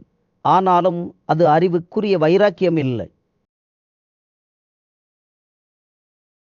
எப்படி என்றால், அவர்கள் தேவனுடைய நீதியை அறியாமல் தங்களுடைய சுயநீதியை நிலைநிறுத்த தேடுகிறதினால் தேவனுடைய நீதிக்கு கீழ்ப்படியாமல் இருக்கிறார்கள். விசுவாசிக்கிற எவனுக்கும் நீதி உண்டாகும்படியாக கிறிஸ்து நியாயப்பிரமாணத்தின் முடிவாக இருக்கிறார். மோசே நியாயப்பிரமாணத்தினால் வரும் நீதியை குறித்து, இவைகளை செய்கிற மனிதன் இவைகளால் பிழைப்பார் என்று எழுதியிருக்கிறார். விசுவாசத்தினால் வரும் நீதியானது கிறிஸ்துவை இறங்கி வர பண்ணுவதற்காக பரலோகத்துக்கு ஏறுகிறவன் யார்? அல்லது கிறிஸ்துவை மரித்தோரிலிருந்து ஏறி வர பண்ணுவதற்கு பாதாளத்திற்கு இறங்குகிறவன் யார் என்று உன் உள்ளத்திலே சொல்லாமல் இருப்பாயாக என்று சொல்லுகிறதும் அல்லாமல், இந்த வார்த்தை உன் அருகில் உன் வாயிலும் உன் இருதயத்திலும் இருக்கிறது என்றும் சொல்லுகிறது. இந்த வார்த்தை நாங்கள் பிரசங்கிக்கிற விசுவாசத்தின் வார்த்தையே. என்னவென்றால், கர்த்தராகிய இயேசுவை நீ உன் வாயினாலே அறிக்கையிட்டு தேவன் அவரை மரித்தோரிலிருந்து உயிரோடு எழுப்பினார் என்று உன் இருதயத்திலே விசுவாசித்தால் ரட்சிக்கப்படுவாய். இருதயத்திலே விசுவாசிக்கிறதுனால் நீதி உண்டாகும், வாயினாலே அறிக்கை பண்ணுகிறதுனால் ரட்சிப்பு உண்டாகும். அவரை விசுவாசிக்கிறவன் எவனோ அவன் வெட்கப்படுவது இல்லை என்று வேதம் சொல்லுகிறது. யூதன் என்றும் கிரேக்கன் என்றும் வித்தியாசமே இல்லை. எல்லோருக்கும் கர்த்தரானவர் தம்மை தொழுது கொள்ளுகிற எல்லோரையும் அளவில்லாமல் ஆசீர்வதிக்கிறவராக இருக்கிறார். எனவே கர்த்தருடைய நாமத்தை தொழுது கொள்ளுகிற எவனும் ரட்சிக்கப்படுவான். அவரை விசுவாசிக்காதவர்கள் எப்படி அவரை தொழுது கொள்ளுவார்கள்? அவரை குறித்து கேள்விப்படாதவர்கள் எப்படி விசுவாசிப்பார்கள்? பிரசங்கிக்கிறவள் இல்லாவிட்டால் எப்படி கேள்விப்படுவார்கள்? அனுப்பப்படவில்லை என்றால் எப்படி பிரசங்கிப்பார்கள்? சமாதானத்தை சொல்லி நல்ல காரியங்களை நற்செய்தியாக அறிவிக்கிறவர்களுடைய பாதங்கள் எவ்வளவு அழகானவைகள் என்று எழுதியிருக்கிறதே. ஆனாலும் நற்செய்திக்கு அவர்கள் எல்லோரும் கீழ்ப்படியவில்லை. அதை குறித்து ஏசாயார், கர்த்தாவே, எங்கள் மூலமாக கேள்விப்பட்டதை விசுவாசித்தவன் யார் என்று சொல்லுகிறான். எனவே விசுவாசம் கேட்பதினாலே வரும், தேவனுடைய வசனத்தை கேட்பதினாலே விசுவாசம் வரும். இப்படி இருக்க அவர்கள் கேள்விப்படவில்லையா என்று கேட்கிறேன். கேள்விப்பட்டார்கள். அவைகளின் சத்தம் பூமியெங்கும், அவைகளின் வசனங்கள் பூமியின் கடைசி வரைக்கும் செல்லுகிறதே. இஸ்ரவேலர் அதை அறியவில்லையா என்று கேட்கிறேன். அறிந்தார்கள். முதலாவது, மோசே, என் மக்களாக இல்லாதவர்களைக் கொண்டு நான் உங்களுக்கு எரிச்சல் உண்டாக்குவேன், புத்தீனமுள்ள மக்களாலே உங்களுக்கு கோபமுட்டுவேன் என்றான். அல்லாமலும் ஏசாயா, என்னை தேடாதவர்களால் கண்டுபிடிக்கப்பட்டு என்னை கேட்காதவர்களுக்கு என்னை வெளிப்படுத்தினேன் என்று தைரியத்தோடு சொல்கிறான். இஸ்ரவேலரை குறித்தோ கீழ்ப்படியாதவர்களும் எதிர்த்து பேசுகிறவர்களுமாக இருக்கிற மக்களிடம் நாள் முழுவதும் என் கரங்களை நீட்டினேன் என்று அவன் சொல்லியிருக்கிறான்.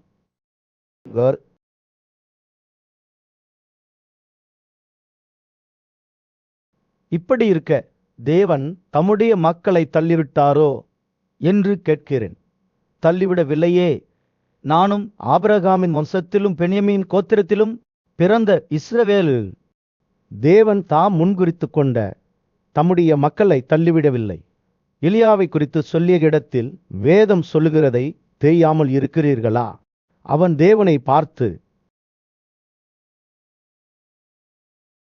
கர்த்தாவே, உம்முடைய தீர்க்கதரிசிகளை அவர்கள் கொலை செய்து உம்முடைய பலிபீடங்களை இடித்து போட்டார்கள். நான் ஒருவன் மட்டும் மீதியாக இருக்கிறேன். என் உயிரையும் வாங்க தேடுகிறார்களே என்று இஸ்ரவேலருக்கு எதிராக விண்ணப்பம் செய்தபோது அவனுக்கு உண்டான தேவனுடைய பதில் என்ன? பாகாலுக்கு முன்பாக முழந்தால் படியிடாத 7000 பேரை எமக்காக மீதியாக வைத்தேன் என்பதே. அதுபோல இந்த காலத்திலும் கிருபையினாலே உண்டாகும் தேய்ந்து கொள்ளுதலின்படி ஒரு பங்கு மீதியாக இருக்கிறது. அது கிருபையினாலே உண்டாயிருந்தால் செயல்களினாலே உண்டாயிருக்காது. அப்படியில்லை என்றால் கிருபையானது கிருபை இல்லையே, அஞ்சியும் அது செயல்களினாலே உண்டாயிருந்தால் அது கிருபையாக இருக்காது. அப்படியில்லை என்றால் செய்கையானது செய்கை இல்லையே. அப்படியானால் எல்லா இஸ்ரவேலர் தேடுகிறதை அடையாமல் இருக்கிறார்கள். தெரிந்து கொள்ளப்பட்டவர்களோ அதை அடைந்திருக்கிறார்கள். மற்றவர்கள் இன்றைய நாள் வரை கடிலப்பட்டிருக்கிறார்கள். தூக்கத்தில் ஆவியையும் பார்க்காமல் இருக்கிற கண்களையும் கேட்காமல் இருக்கிற காதுகளையும் தேவன் அவர்களுக்கு கொடுத்தார் என்று எழுதியிருக்கிறபடியானது. அன்றியும் அவர்களுடைய பந்தி அவர்களுக்கு சுருக்கும் கண்ணியும் இடுவதற்கான கல்லும் பதிலுக்கு பதில் கொடுப்பதுமாக இருக்கட்டும். பார்க்காதபடிக்கு அவர்களுடைய கண்கள் இருள் அடையட்டும். அவர்களுடைய முதுகை எப்போதும் குனியப்பண்ணும் என்று தாவீதும் சொல்லியிருக்கிறான். இப்படி இருக்க விழுந்து போவதற்காகவா இடறினார்கள் என்று கேட்கிறேன். அப்படி இல்லையே. அவர்களுக்குள்ளே வைராக்கியத்தை எழுப்புவதற்காக அவர்களுடைய தவறுதலினாலே யூதர் அல்லாத மக்களுக்கு ரட்சிப்பு கிடைத்தது. அவர்களுடைய தவறு உலகத்திற்கு செல்வமும் அவர்களுடைய குறைவு யூதர் அல்லாத மக்களுக்கு செல்வமாகவும் இருக்க அவர்களுடைய நிறைவு எவ்வளவு அதிகமாக அப்படி இருக்கும். யூதர் அல்லாத மக்களாகிய உங்களோடு பேசுகிறேன். யூதர் அல்லாத மக்களுக்கு நான் அப்போஸ்தலனாக இருக்கிறதுனாலே என் இனத்தார்களுக்குள்ளே நான் வைராக்கியத்தை எழுப்பி அவர்களில் சிலரை ரட்சிக்க வேண்டுமென்று என் ஊழியத்தை மேன்மைப்படுத்துகிறேன். அவர்களை தள்ளிவிடுதல் உலகத்தை ஒப்புரவாக்குதலாக இருக்க அவர்களை அங்கீகரித்துக் கொள்ளுதல் எப்படி இருக்கும்? மரித்தோருக்கு ஜீவன் உண்டானது போல இருக்கும் அனவும். மேலும் முதற்பலனாகிய மாவானது பரிசுத்தமாக இருந்தால் பிசைந்த மாவு முழுவதும் பரிசுத்தமாக இருக்கும். வேறானது பரிசுத்தமாக இருந்தால் கிளைகளும் பரிசுத்தமாக இருக்கும். சில கிளைகள் முறித்து போடப்பட்டிருக்க காட்டு ஒலிவமரமாகிய நீ அவைகள் இருந்த இடத்தில் ஒட்ட வைக்கப்பட்டு ஒலிவமரத்தில் வேருக்கும் சாரத்திற்கும் உடன்பங்காளியாக இருந்தால் நீ அந்த கிளைகளுக்கு எதிராக பெருமைப்படாதே. பெருமைப்பட்டால் நீ வேரை சுமக்காமல் வேர் உன்னை சுமக்கிறது என்று நினைத்துக்கொள். நான் ஒட்ட வைக்கப்படுவதற்கு அந்த கிளைகள் முறித்து போடப்பட்டது என்று சொல்லுகிறாயே. நல்லது, அவிசுவாசத்தினாலே அவைகள் முறித்து போடப்பட்டன. நீ விசுவாசத்தினாலே நிற்கிறாய். மேட்டிமை சிந்தையாக இல்லாமல் பயந்திரு.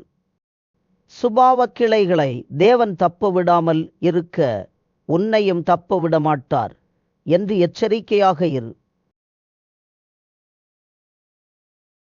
எனவே தேவனுடைய தயவையும் கண்டிப்பையும் பார். விழுந்தவர்களிடம் கண்டிப்பையும் உன்னிடத்தில் தயவையும் காண்பித்தார். அந்த தயவிலே நிலைத்திருந்தால் உனக்கு தயவு கிடைக்கும். நிலைக்காவிட்டால் நீயும் வெட்டப்பட்டு போவாய். அன்றியும் அவர்கள் அவிசுவாசத்திலே நிலைத்திராதிருந்தால் அவர்களும் ஒட்ட வைக்கப்படுவார்கள். அவர்களை மீண்டும் ஒட்ட வைக்கிறதற்கு தேவன் வல்லவராக இருக்கிறாரே. சுபாவத்தின்படி காட்டு. ஒலிவமரத்திலிருந்து நீ வெட்டப்பட்டு சுபாவத்திற்கு எதிராக நல்ல ஒலிவமரத்திலே ஒட்ட வைக்கப்பட்டிருந்தால் சுபாவ கிளைகளாகிய அவர்கள் தங்களுடைய சுய ஒலிவமரத்திலே ஒட்ட வைக்கப்படுவது அதிக நிச்சயம் அல்லவா? மேலும் சகோதரர்களே, நீங்கள் உங்களையே புத்திமான்கள் என்று நினைக்காதபடி ஒரு இரகசியத்தை நீங்கள் தெரிந்து கொள்ள வேண்டும் என்று இருக்கிறேன். அது என்னவென்றால், யூதர் அல்லாத மக்களுடைய நிறைவு உண்டாகும் வரைக்கும் இஸ்ரவேலரில் ஒரு பகுதி மக்களுக்கு கடினமான மனது உண்டாயிருக்கும். இப்படியே இஸ்ரவேல் மக்கள் அனைவரும் ரட்சிக்கப்படுவார்கள். மீட்கிறவர் சீயோனில் இருந்து வந்த அவபக்தியை யாக்கோபை விட்டு நீக்குவார் என்றும். நான் அவர்களுடைய பாவங்களை நீக்கும்போது இதுவே நான் அவர்களோடு செய்யும் உடன்படிக்கை என்றும் எழுதியிருக்கிறது. நற்செய்தியை குறித்து அவர்கள் உங்கள் நிமித்தம் பறைவர்களாக இருக்கிறார்கள். தெரிந்து கொள்ளுதலை குறித்து அவர்கள் முற்பிதாக்களின் நிமித்தம் நேசிக்கப்பட்டவர்களாக இருக்கிறார்கள். தேவனுடைய கிருபை வரங்களும் அவர்களை அழைத்த அழைப்பும் மாறாதவைகளே.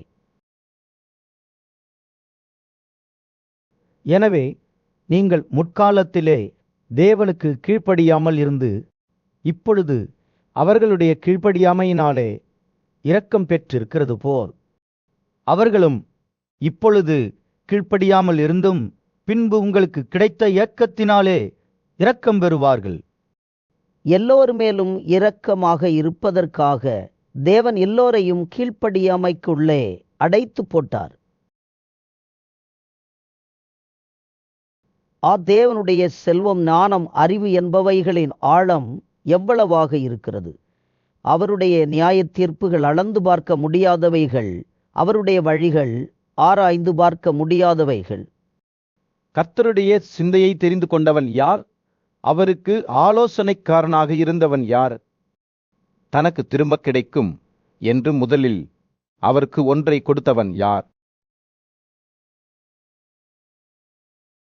எல்லாம் அவராலும் அவர் மூலமாகவும் அவருக்காகவும் இருக்கிறது.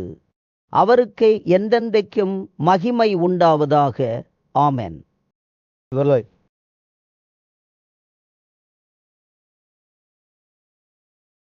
அப்படி இருக்க சகோதரர்களே, நீங்கள் உங்களுடைய சரீரங்களை பரிசுத்தமும் தேவனுக்கு பிரியமுமான ஜீவபலியாக ஒப்பு கொடுக்க வேண்டும் என்று தேவனுடைய இரக்கங்களை முன்னிட்டு உங்களை வேண்டிக் கொள்ளுகிறேன்.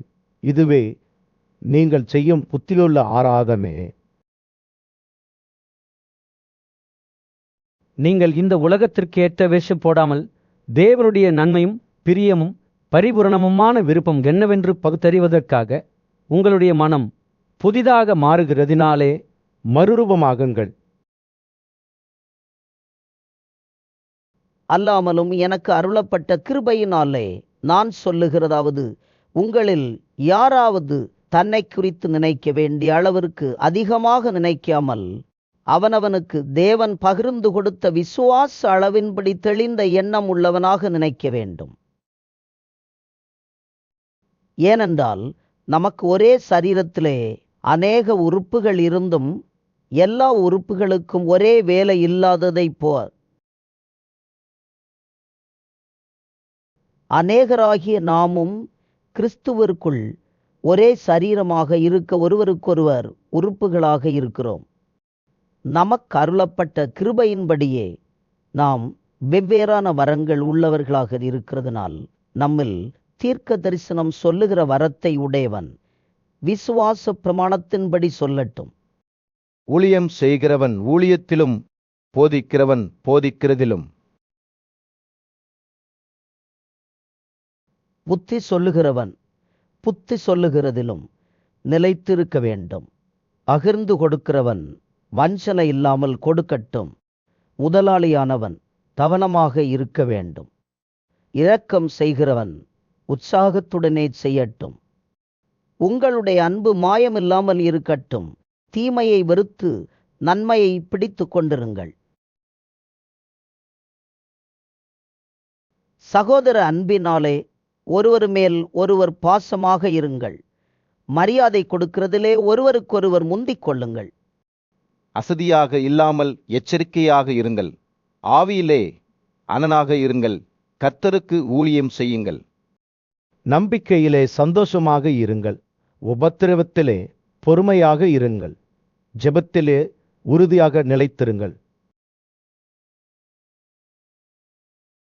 பரிசுத்தவான்களுடைய குறைவில் அவர்களுக்கு உதவி செய்யுங்கள். அந்நியர்களை உபசரியுங்கள். உங்களை துன்பப்படுத்துகிறவர்களை ஆசீர்வதியுங்கள். ஆசீர்வதிக்க வேண்டுமேதல் சபிக்காமல் இருங்கள். சந்தோஷப்படுகிறவர்களோடு சந்தோஷப்படுங்கள். அழுகிறவர்களோடு அழுங்கள்.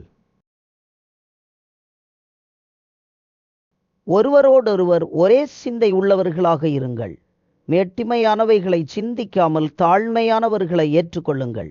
உங்களை நீங்களே புத்திமான்கள் என்று நினைக்க வேண்டாம். ஒருவனுக்கும் தீமைக்கு தீமை செய்யாமல் இருங்கள். எல்லா மனிதர்களுக்கும் முன்பாகவும் யோக்கியமானவைகளை செய்யுங்கள். உங்களால் முடிந்தவரை எல்லா மனிதர்களோடும் சமாதானமாக இருங்கள். பிரியமானவர்களே, பழிவாங்குதல் என்னுடையது, நானே பதில் செய்வேன் என்று கர்த்தர் சொல்லுகிறார் என்று எழுதியிருக்கிறதினால் நீங்கள் பழிவாங்காமல் தேவனுடைய கோபத்தின் தண்டனைக்கு இடம் கொடுங்கள். அன்றியும் உன் பகைவன் பசியாக இருந்தால் அவனுக்கு ஆகாரம் கொடு. அவன் தாகமாக இருந்தால் அவனுக்கு ஏதாவது குடிக்க கொடு. நீ இப்படி செய்வதினால் நெருப்பு தழலை அவன் தலையின் மேல் குறிப்பாய். நீ தீமையினாலே வெல்லப்படாமல் தீமையை நன்மையினாலே வெல்லு. எந்த மனிதனும் உயர் அதிகாரம் உள்ளவர்களுக்கு கீழ்ப்படிய வேண்டும். ஏனென்றால் தேவனாலே அல்லாமல் ஒரு அதிகாரமும் இல்லை. உண்டாயிருக்கிற அதிகாரங்கள் தேவனாலே நியமிக்கப்பட்டிருக்கிறது. எனவே அதிகாரத்திற்கு எதிர்த்திருக்கிறவன் தேவனுடைய நியமத்திற்கு எதிர்த்திருக்கிறான்.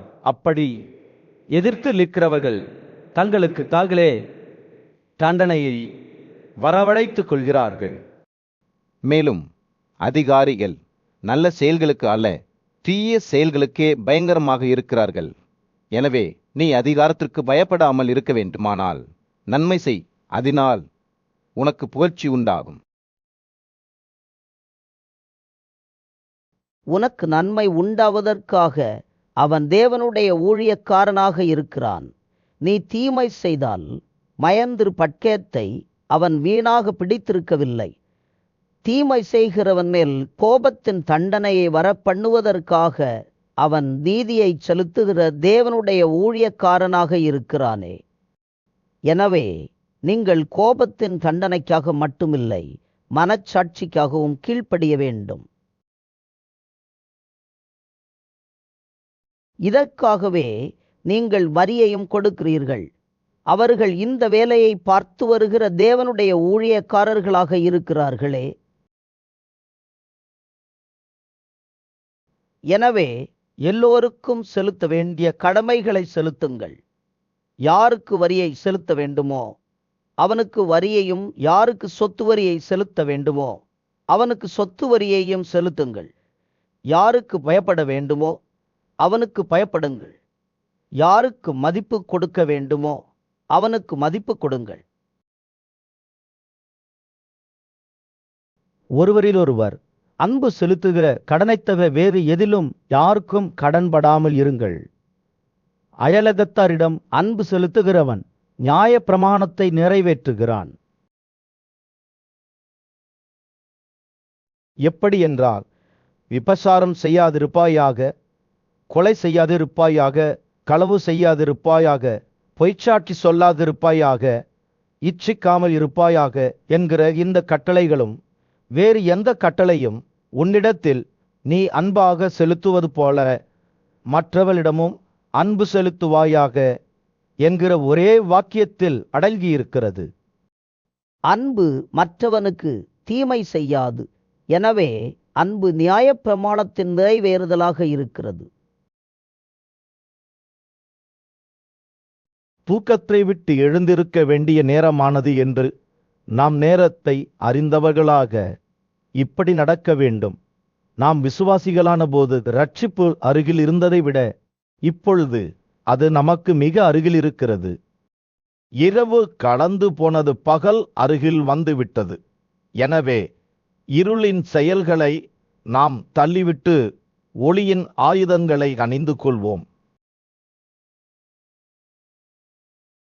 களியாட்டும், வெறியும், வேசித்தனமும், காமவிகாரமும், வாக்குவாதமும், பொறாமையும் உள்ளவர்களாக நடக்காமல் பகலிலே நடக்கிறவர்கள் போல ஒழுங்காக நடப்போம். தீய இச்சைகளுக்கு இடமாக சரீரத்தை கொடுக்காமல் கர்த்தராகிய இயேசு கிறிஸ்துவை அணிந்து கொள்ளுங்கள். விசுவாசத்தில் பலவீனமாக உள்ளவனை சேர்த்து கொள்ளுங்கள். ஆனாலும் அவனுடைய மன சந்தேகங்களை குற்றமாக தீர்மானிக்காமல் இருங்கள். ஒருவன் எந்த உணவுப் பொருளையும் சாப்பிடலாம் என்று நம்புகிறான். பலவீனமாக உள்ளவனோ காய்கறிகளை மட்டும் சாப்பிடுகிறான். சாப்பிடுகிறவன் சாப்பிடாமல் இருக்கிறவனை அற்பமாக நினைக்காமல் இருக்க வேண்டும். சாப்பிடாமல் இருக்கிறவனும் சாப்பிடுகிறவனை குற்றவாளியாக தீர்க்காமல் இருக்க வேண்டும். தேவன் அவனை ஏற்றுக்கொண்டாரே. மற்றொருவனுடைய வேலைக்காரனை குற்றவாளியாக தீர்க்கிறதற்கு நீ யார்? அவன் நின்றாலும் விழுந்தாலும் அவனுடைய முதலாளிக்கே அவன் பொறுப்பாளி. அவன் நிலைநிறுத்தப்படுவான். தேவன் அவனை நிலைநிறுத்த வல்லவராக இருக்கிறாரே. அன்றியும் ஒருவன் ஒரு நாளை விட மற்றொரு நாள் சிறந்தது என்று நினைக்கிறான். வேறொருவன் எல்லா நாட்களையும் சமமாக நினைக்கிறான். அவனவன் தன் மனதிலே முழு நிச்சயத்தை உடையவனாக இருக்கட்டும். நாட்களை சிறப்பாக்கிக் கொள்கிறவன் கர்த்தருக்கென்று சிறப்பாக்கிக் கொள்கிறான். நாட்களை சிறப்பாக்கிக் கொள்ளாதவனும் கர்த்தருக்கென்று சிறப்பாக்கிக் கொள்ளாமல் இருக்கிறான். சாப்பிடுகிறவன் தேவனுக்கு ஸ்தோத்திரம் செலுத்துகிறபடியால் கர்த்தருக்கென்று சாப்பிடுகிறான். சாப்பிடாமல் இருக்கிறவனும் கர்த்தருக்கென்று சாப்பிடாமல் தேவனுக்கு ஸ்தோத்திரம் செலுத்துகிறான். நம்மில் ஒருவனும் தனக்கென்று பிழைக்கிறதும் இல்லை, ஒருவனும் தனக்கென்று மரிக்கிறதும் இல்லை. நாம் பிழைத்தாலும் கர்த்தருக்கென்று பிழைக்கிறோம், நாம் மரித்தாலும் கர்த்தருக்கென்று மரிக்கிறோம். எனவே பிழைத்தாலும் மரித்தாலும் நாம் கர்த்தருடையவர்களாக இருக்கிறோம். கிறிஸ்துவும் மரித்தவர்களுக்கும் ஜீவனுள்ளவர்களுக்கும் ஆண்டவராக இருப்பதற்காக மரித்தும் உயிரோடு எழுந்தும் பிழைத்தும் இருக்கிறார். இப்படி இருக்க நீ உன் சகோதரனை குற்றவாளி என்று தீர்க்கிறது என்ன? நீ உன் சகோதரனை அற்பமாக நினைக்கிறது என்ன? நாம் எல்லோரும் கிறிஸ்துவினுடைய நியாயாசனத்திற்கு முன்பாக நிற்போமே. அப்படியே முழந்தாள்கள் எல்லாம் எனக்கு முன்பாக முடங்கும், நாக்குகள் எல்லாம் தேவனை அறிக்கை பண்ணும் என்று என் ஜீவனைக் கொண்டு உரைக்கிறேன் என்பதாக கர்த்தர் சொல்லுகிறார் என்று எழுதியிருக்கிறது. எனவே நம்மில் ஒவ்வொருவனும் தன்னை குறித்து தேவனுக்கு கணக்கு ஒப்புவிப்பான். இப்படி இருக்க நாம் இனிமேல் ஒருவரை ஒருவர் குற்றவாளிகள் என்று தீர்க்காமல் இருப்போமாக. ஒருவனும் தன் சகோதரனுக்கு முன்பாக தடையையும் இடர்களையும் போடக்கூடாது என்று தீர்மானித்துக் கொள்ளுங்கள்.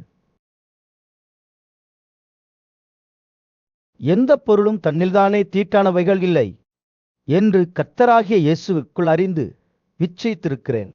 ஒரு பொருளை தீட்டானதென்று நினைக்கிறவன் எவனோ அவனுக்கு அது தீட்டானதாக இருக்கும். ஆகாரத்தினாலே உன் சகோதரனுக்கு விசனம் உண்டாக்கினால் நீ அன்பாக நடக்கிறவன் இல்லை. அவனை உன் ஆகாரத்தினாலே கடுக்காதே. கிறிஸ்து அவனுக்காக மரித்தாரே. உங்களுடைய நல்ல செயல்கள் அவமதிக்கப்பட இடங்கொடுக்காமல் இருங்கள். தேவனுடைய ராஜ்யம் சாப்பிடுவதும் குடிப்பதும் இல்லை, அது நீதியும் சமாதானமும் பரிசுத்த ஆவியானவரால் உண்டாகும் சந்தோஷமாகவும் இருக்கிறது. இவைகளிலே கிறிஸ்துவிற்கு ஊழியம் செய்கிறவன் தேவனுக்கு பிரியமானவனும் மனிதனால் அங்கீகரிக்கப்பட்டவனுமாக இருக்கிறான். எனவே சமாதானத்திற்குரியவைகளையும் ஐக்கிய பக்தி வளர்ச்சியை உண்டாக்கக்கூடியவைகளையும் நாடுவோம். ஆகாரத்திற்காக தேவனுடைய செயல்களை அழித்து போடாதே. எந்த உணவுப் பொருளும் சுத்தமானதுதான், ஆனாலும் இடல் உண்டாக சாப்பிடுகிறவனுக்கு அது தீமையாக இருக்கும். இறைச்சி சாப்பிடுவதும் மதுபானம் அருந்துகிறதும் வேறு எதையாவது செய்கிறதும் உன் சகோதரன் இடறுவதற்கோ தவறுவதற்கோ பலவீனப்படுகிறதற்கோ காரணமாக இருந்தால் அவைகளில் ஒன்றையும் செய்யாமல் இருப்பதே நன்மையாக இருக்கும். உனக்கு விசுவாசம் இருந்தால் அது தேவனுக்கு முன்பாக உனக்குள் மட்டும் இருக்கட்டும். நல்லது என்று நிச்சயித்த விஷயத்தில் தன்னை குற்றவாளியாக்காதவன் பாக்கியவான். ஒருவன் சந்தேகத்துடன் சாப்பிட்டால் அவன் விசுவாசம் இல்லாமல் சாப்பிடுகிறதினால் தண்டனைக்குரியவனாக தீர்க்கப்படுகிறான். விசுவாசத்தினாலே வராத எதுவும் பாவமே. அன்றியும் பலமுள்ளவர்களாகிய நாம் நமக்கே பிரியமாக நடக்காமல் பலவீனருடைய பலவீனங்களை தாங்க வேண்டும். நம்மில் ஒவ்வொருவனும் அயலகத்தானுக்கு பக்தி வளர்ச்சிக்குரிய நன்மையை உண்டாக்குவதற்காக அவனுக்கு பிரியமாக நடக்க வேண்டும். கிறிஸ்துவும் தமக்கே பிரியமாக நடக்காமல் உம்மை அவமதிக்கிறவர்களுடைய அவமானங்கள் என்மேல் விழுந்தது என்று எழுதியிருக்கிறபடியே நடந்தார். தேவவசனத்தினால் உண்டாகும் பொறுமையினாலும் ஆறுதலினாலும் நாம் நம்பிக்கை உள்ளவர்களாவதற்காக முன்பே எழுதியிருக்கிறவைகள் எல்லாம் நமக்கு போதனையாக எழுதியிருக்கிறது. நீங்கள் ஒருமனப்பட்டு நம்முடைய கர்த்தராகிய இயேசு கிறிஸ்துவின் பிதாவாகிய தேவனை ஒரே வாயினால் மகிமைப்படுத்துவதற்காக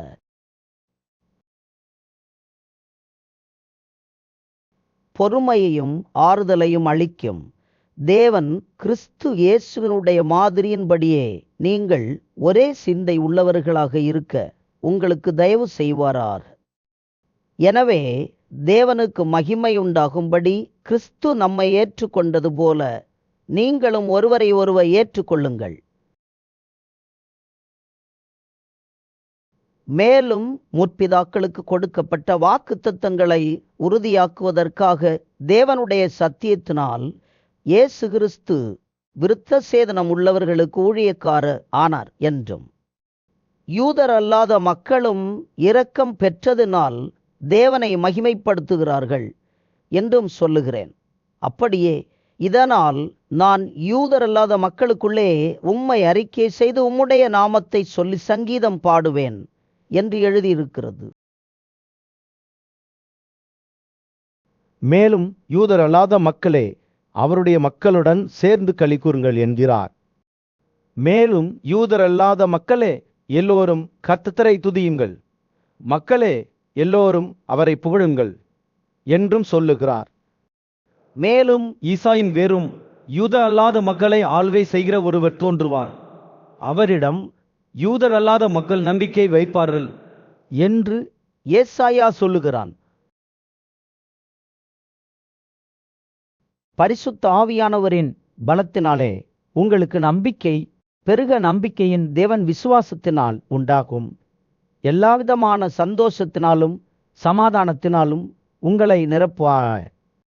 என் சகோதரர்களே, நீங்கள் நற்குணத்தினால் விரைந்தவர்களும் எல்லா அறிவினாலும் நிரப்பப்பட்டவர்களும் ஒருவருக்கொருவர் புத்தி சொல்ல வல்லவர்களுமாக இருக்கிறீர்கள் என்று நானும் உங்களை குறித்து நிச்சயித்திருக்கிறேன். அப்படியிருந்தும் சகோதரர்களே, யூத அல்லாதவர்கள் பரிசுத்த ஆவியானவராலே பரிசுத்தமாக்கப்பட்டு தேவனுக்கு பிரியமான பலியாகும்படி நான் தேவனுடைய நற்செய்தி ஊழியத்தை நடத்தும் ஆசாரியனாக இருந்து யூதர் அல்லாதவர்களுக்கு இயேசு கிறிஸ்துவினுடைய ஊழியக்காரனாவதற்கு தேவன் எனக்கு அளித்த கிருபையினாலே உங்களுக்கு ஞாபகப்படுத்துவதற்காக இவைகளை நான் அதிக தைரியமாக எழுதினேன். எனவே நான் தேவனுக்குரியவைகளை குறித்து இயேசு கிறிஸ்துவைக் கொண்டு மேன்மை பாராட்ட முடியும். யூதர் அல்லாதவர்களை வார்த்தையினாலும் செய்கையினாலும் கீழ்ப்படிய பண்ணுவதற்கு அற்புத அடையாளங்களின் பலத்தினாலும் தேவ ஆவியானவரின் பலத்தினாலும் கிறிஸ்துவானவர் என்னை கொண்டு செய்தவைகளைத் தவிர வேறொன்றையும் சொல்ல நான் துணியவில்லை. இப்படி எருசலேமிலிருந்து ஆரம்பித்து இல்லிரிக்கும் தேசம் வரைக்கும் கிறிஸ்துவின் நற்செய்தியை பூரணமாக பிரசங்கம் செய்திருக்கிறேன். மேலும் அவருடைய செய்தியை அறியாமல் இருந்தவர்கள் பார்ப்பார்கள் என்றும் கேள்விப்படாமல் இருந்தவர்கள் உணர்ந்து கொள்வார்கள் என்றும் எழுதியிருக்கிறபடியே நான் மற்றொருவனுடைய அஸ்திபாரத்தின் மேல் கட்டாமல் கிறிஸ்துவனுடைய நாமம் சொல்லப்படாத இடங்களில் நற்செய்தியை அறிவிக்கும்படி விரும்புகிறேன். உங்களிடம் வருவதற்கு இதனாலே அநேக முறை தடைப்பட்டேன். இப்பொழுது இந்த பகுதிகளிலே எனக்கு இடம் இல்லதாதினாலும் உங்களிடம் வரும்படி அநேக வருடமாக எனக்கு அதிக விருப்பம் உண்டாயிருக்கிறபடியினாலும் நான் ஸ்பானியா தேசத்திற்கு பயணம் செய்யும்போது உங்களிடம் வந்து உங்களை பார்க்கவும் உங்களிடம் கொஞ்சம் திருப்தியடைந்த பின்பு அந்த இடத்திற்கு உங்களால் நான் வழி அனுப்பப்படவும் எனக்கு நேரம் கிடைக்கும் என்று நம்பியிருக்கிறேன். இப்பொழுதோ பரிசுத்தவான்களுக்கு உதவி செய்வதற்காக நான் எருசலேமுக்கு பயணம் செய்ய இருக்கிறேன். மக்கெதோனியாவிலும் அகாயாவிலும் உள்ளவர்கள் எருசலேமில் உள்ள பரிசுத்தவான்களுக்குள்ளே இருக்கிற ஏழைகளுக்கு சில பொருளுதவிகளை செய்ய விருப்பமாக இருக்கிறார்கள். இப்படி செய்வது நல்லதென்று நினைத்தார்கள். இப்படி செய்கிறதற்கு அவர்கள் கடனாளிகளாகவும் இருக்கிறார்கள். எப்படி என்றால், யூதர் அல்லாதவர்கள் அவர்களுடைய ஞான நன்மைகளில் பங்கு பெற்றிருக்க சரீர நன்மைகளால் அவர்களுக்கு உதவி செய்ய இவர்கள் கடனாளிகளாக இருக்கிறார்களே. இந்த காரியத்தை நான் நிறைவேற்றி இந்த பலனை அவர்கள் கையிலே அத்திரமாக ஒப்புவித்த பின்பு உங்களுடைய ஊர் வழியாக ஸ்பானியாவிற்கு போயேன். நான் உங்களிடம் வரும்போது கிறிஸ்துவுடைய நற்செய்தியின் சம்பூரணமான ஆசீர்வாதத்தோடு வருவேன் என்று அறிந்திருக்கிறேன். மேலும் சகோதரர்களே, தேவ விருப்பத்தினாலே நான் சந்தோஷத்தோடு உங்களிடம் வந்து உங்களோடு ஓய்வெடுப்பதற்காக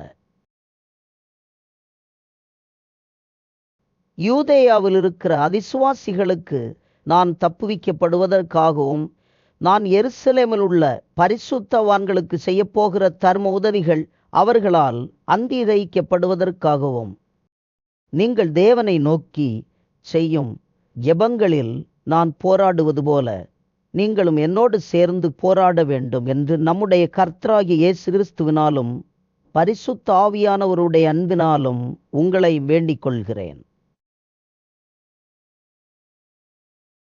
சமாதானத்தின் தேவன் உங்கள் அனைவரோடும் இருப்பாராக. ஆமென். கெங்கிலேயாவு சபைக்கு ஊழியக்காரியாகிய நம்முடைய சகோதரி பெபேயாளை நீங்கள் கர்த்தருக்குள் பரிசுத்தவான்களுக்கேற்றபடி ஏற்றுக்கொண்டு எந்த காரியத்தில் உங்களுடைய உதவி அவளுக்கு தேவையாக இருக்கிறதோ அந்த காரியத்திலே நீங்கள் அவளுக்கு உதவி செய்ய வேண்டும் என்று அவளை உங்களிடம் ஒப்புவிக்கிறேன். அவள் அநேகருக்கும் எனக்கும் கூட ஆதரவாக இருந்தவள். கிறிஸ்து இயேசுவிற்குள் என் உடன்வேலையாட்களாகிய பிஸ்கில்லாளையும் ஆக்கில்லாவையும் வாழ்த்துங்கள். அவர்கள் என்னுடைய ஜீவனுக்காக தங்களுடைய கழுத்தை கொடுத்தவர்கள். அவர்களைப் பற்றி நான் மட்டும் அல்ல, யூதர் அல்லாதவர்களில் உண்டான சபையார் எல்லோரும் நன்றியுள்ளவர்களாக இருக்கிறார்கள். அவர்களுடைய வீட்டிலே கூடி வருகிற சபையையும் வாழ்த்துங்கள். அகாயாவிலே கிறிஸ்துவிற்கு முதற்பலனாகிய என் பிரியமான எப்பனத்தை வாழ்த்துங்கள். எங்களுக்காக அதிகமாக பிரயாசப்பட்ட மரியாளை வாழ்த்துங்கள். அப்போஸ்தலர்களுக்குள் பெயர் பெற்றவர்களும் எனக்கு முன்பே கிறிஸ்துவிற்குள்ளானவர்களும் என் இனத்தாரும் என்னோடு காவலில் கட்டப்பட்டவர்களுமாக இருக்கிற அந்தோனிக்கையும் யூனியாவையும் வாழ்த்துங்கள். கர்த்தருக்குள் எனக்கு பிரியமான அம்பிலியாவை வாழ்த்துங்கள். கிறிஸ்துவிற்குள் நம்மோடு உடன்வேலையாளாகிய உர்பானையும் என் பிரியமான ஸ்தாக்கியையும் வாழ்த்துங்கள்.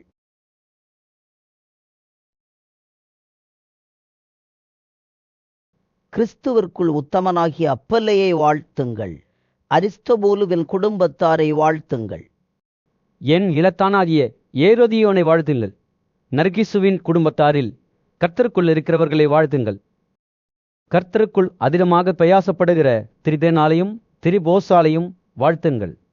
கர்த்தருக்குள் அதிகமாக பிரயாசப்பட்ட பிரியமான பெசியாலை வாழ்த்துங்கள்.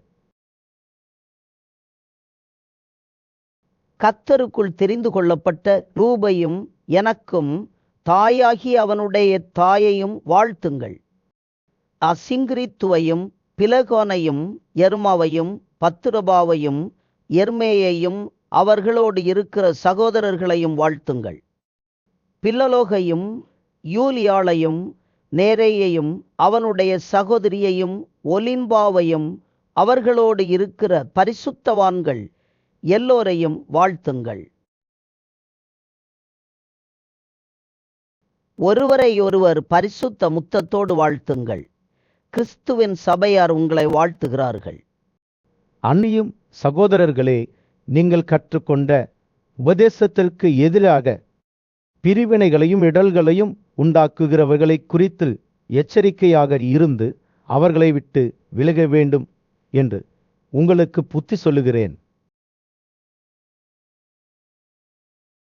அப்படிப்பட்டவர்கள் நம்முடைய கர்த்தராகிய இயேசு கிறிஸ்துவுக்கு ஊழியம் செய்யாமல் தங்களுடைய பயிற்றுக்கே ஊழியம் செய்து நயமான மொழிகளாலும் இனிய பேச்சினாலும் கவடியில்லாதவர்களின் இருதயங்களை ஏமாற்றுகிறவர்களாக இருக்கிறார்கள்.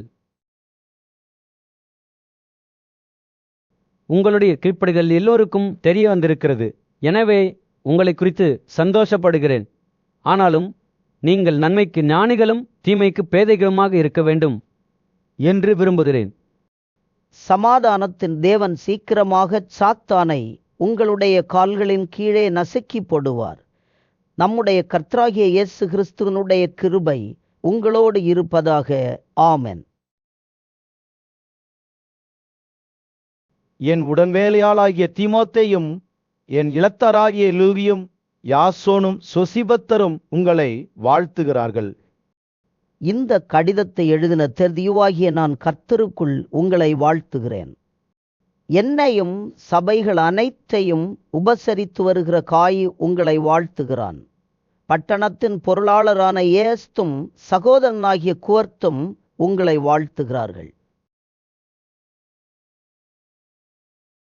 நம்முடைய கர்த்தராகிய இயேசு கிறிஸ்துவனுடைய கிருபை உங்கள் அனைவரோடும் இருப்பதாக. ஆமென்.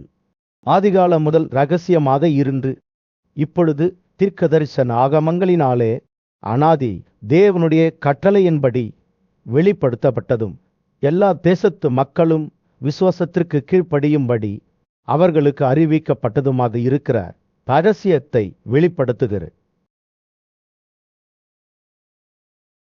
இயேசு கிறிஸ்துவை பற்றிய பிரசங்கமாகிய என் நற்செய்தியின்படியே உங்களை பலப்படுத்த வல்லவரும் தாம் ஒருவரே ஞானமுள்ளவருமாக இருக்கிற தேவனுக்கு இயேசு கிறிஸ்துவின் மூலமாக என்றென்றைக்கு மகிமை உண்டாவதாக.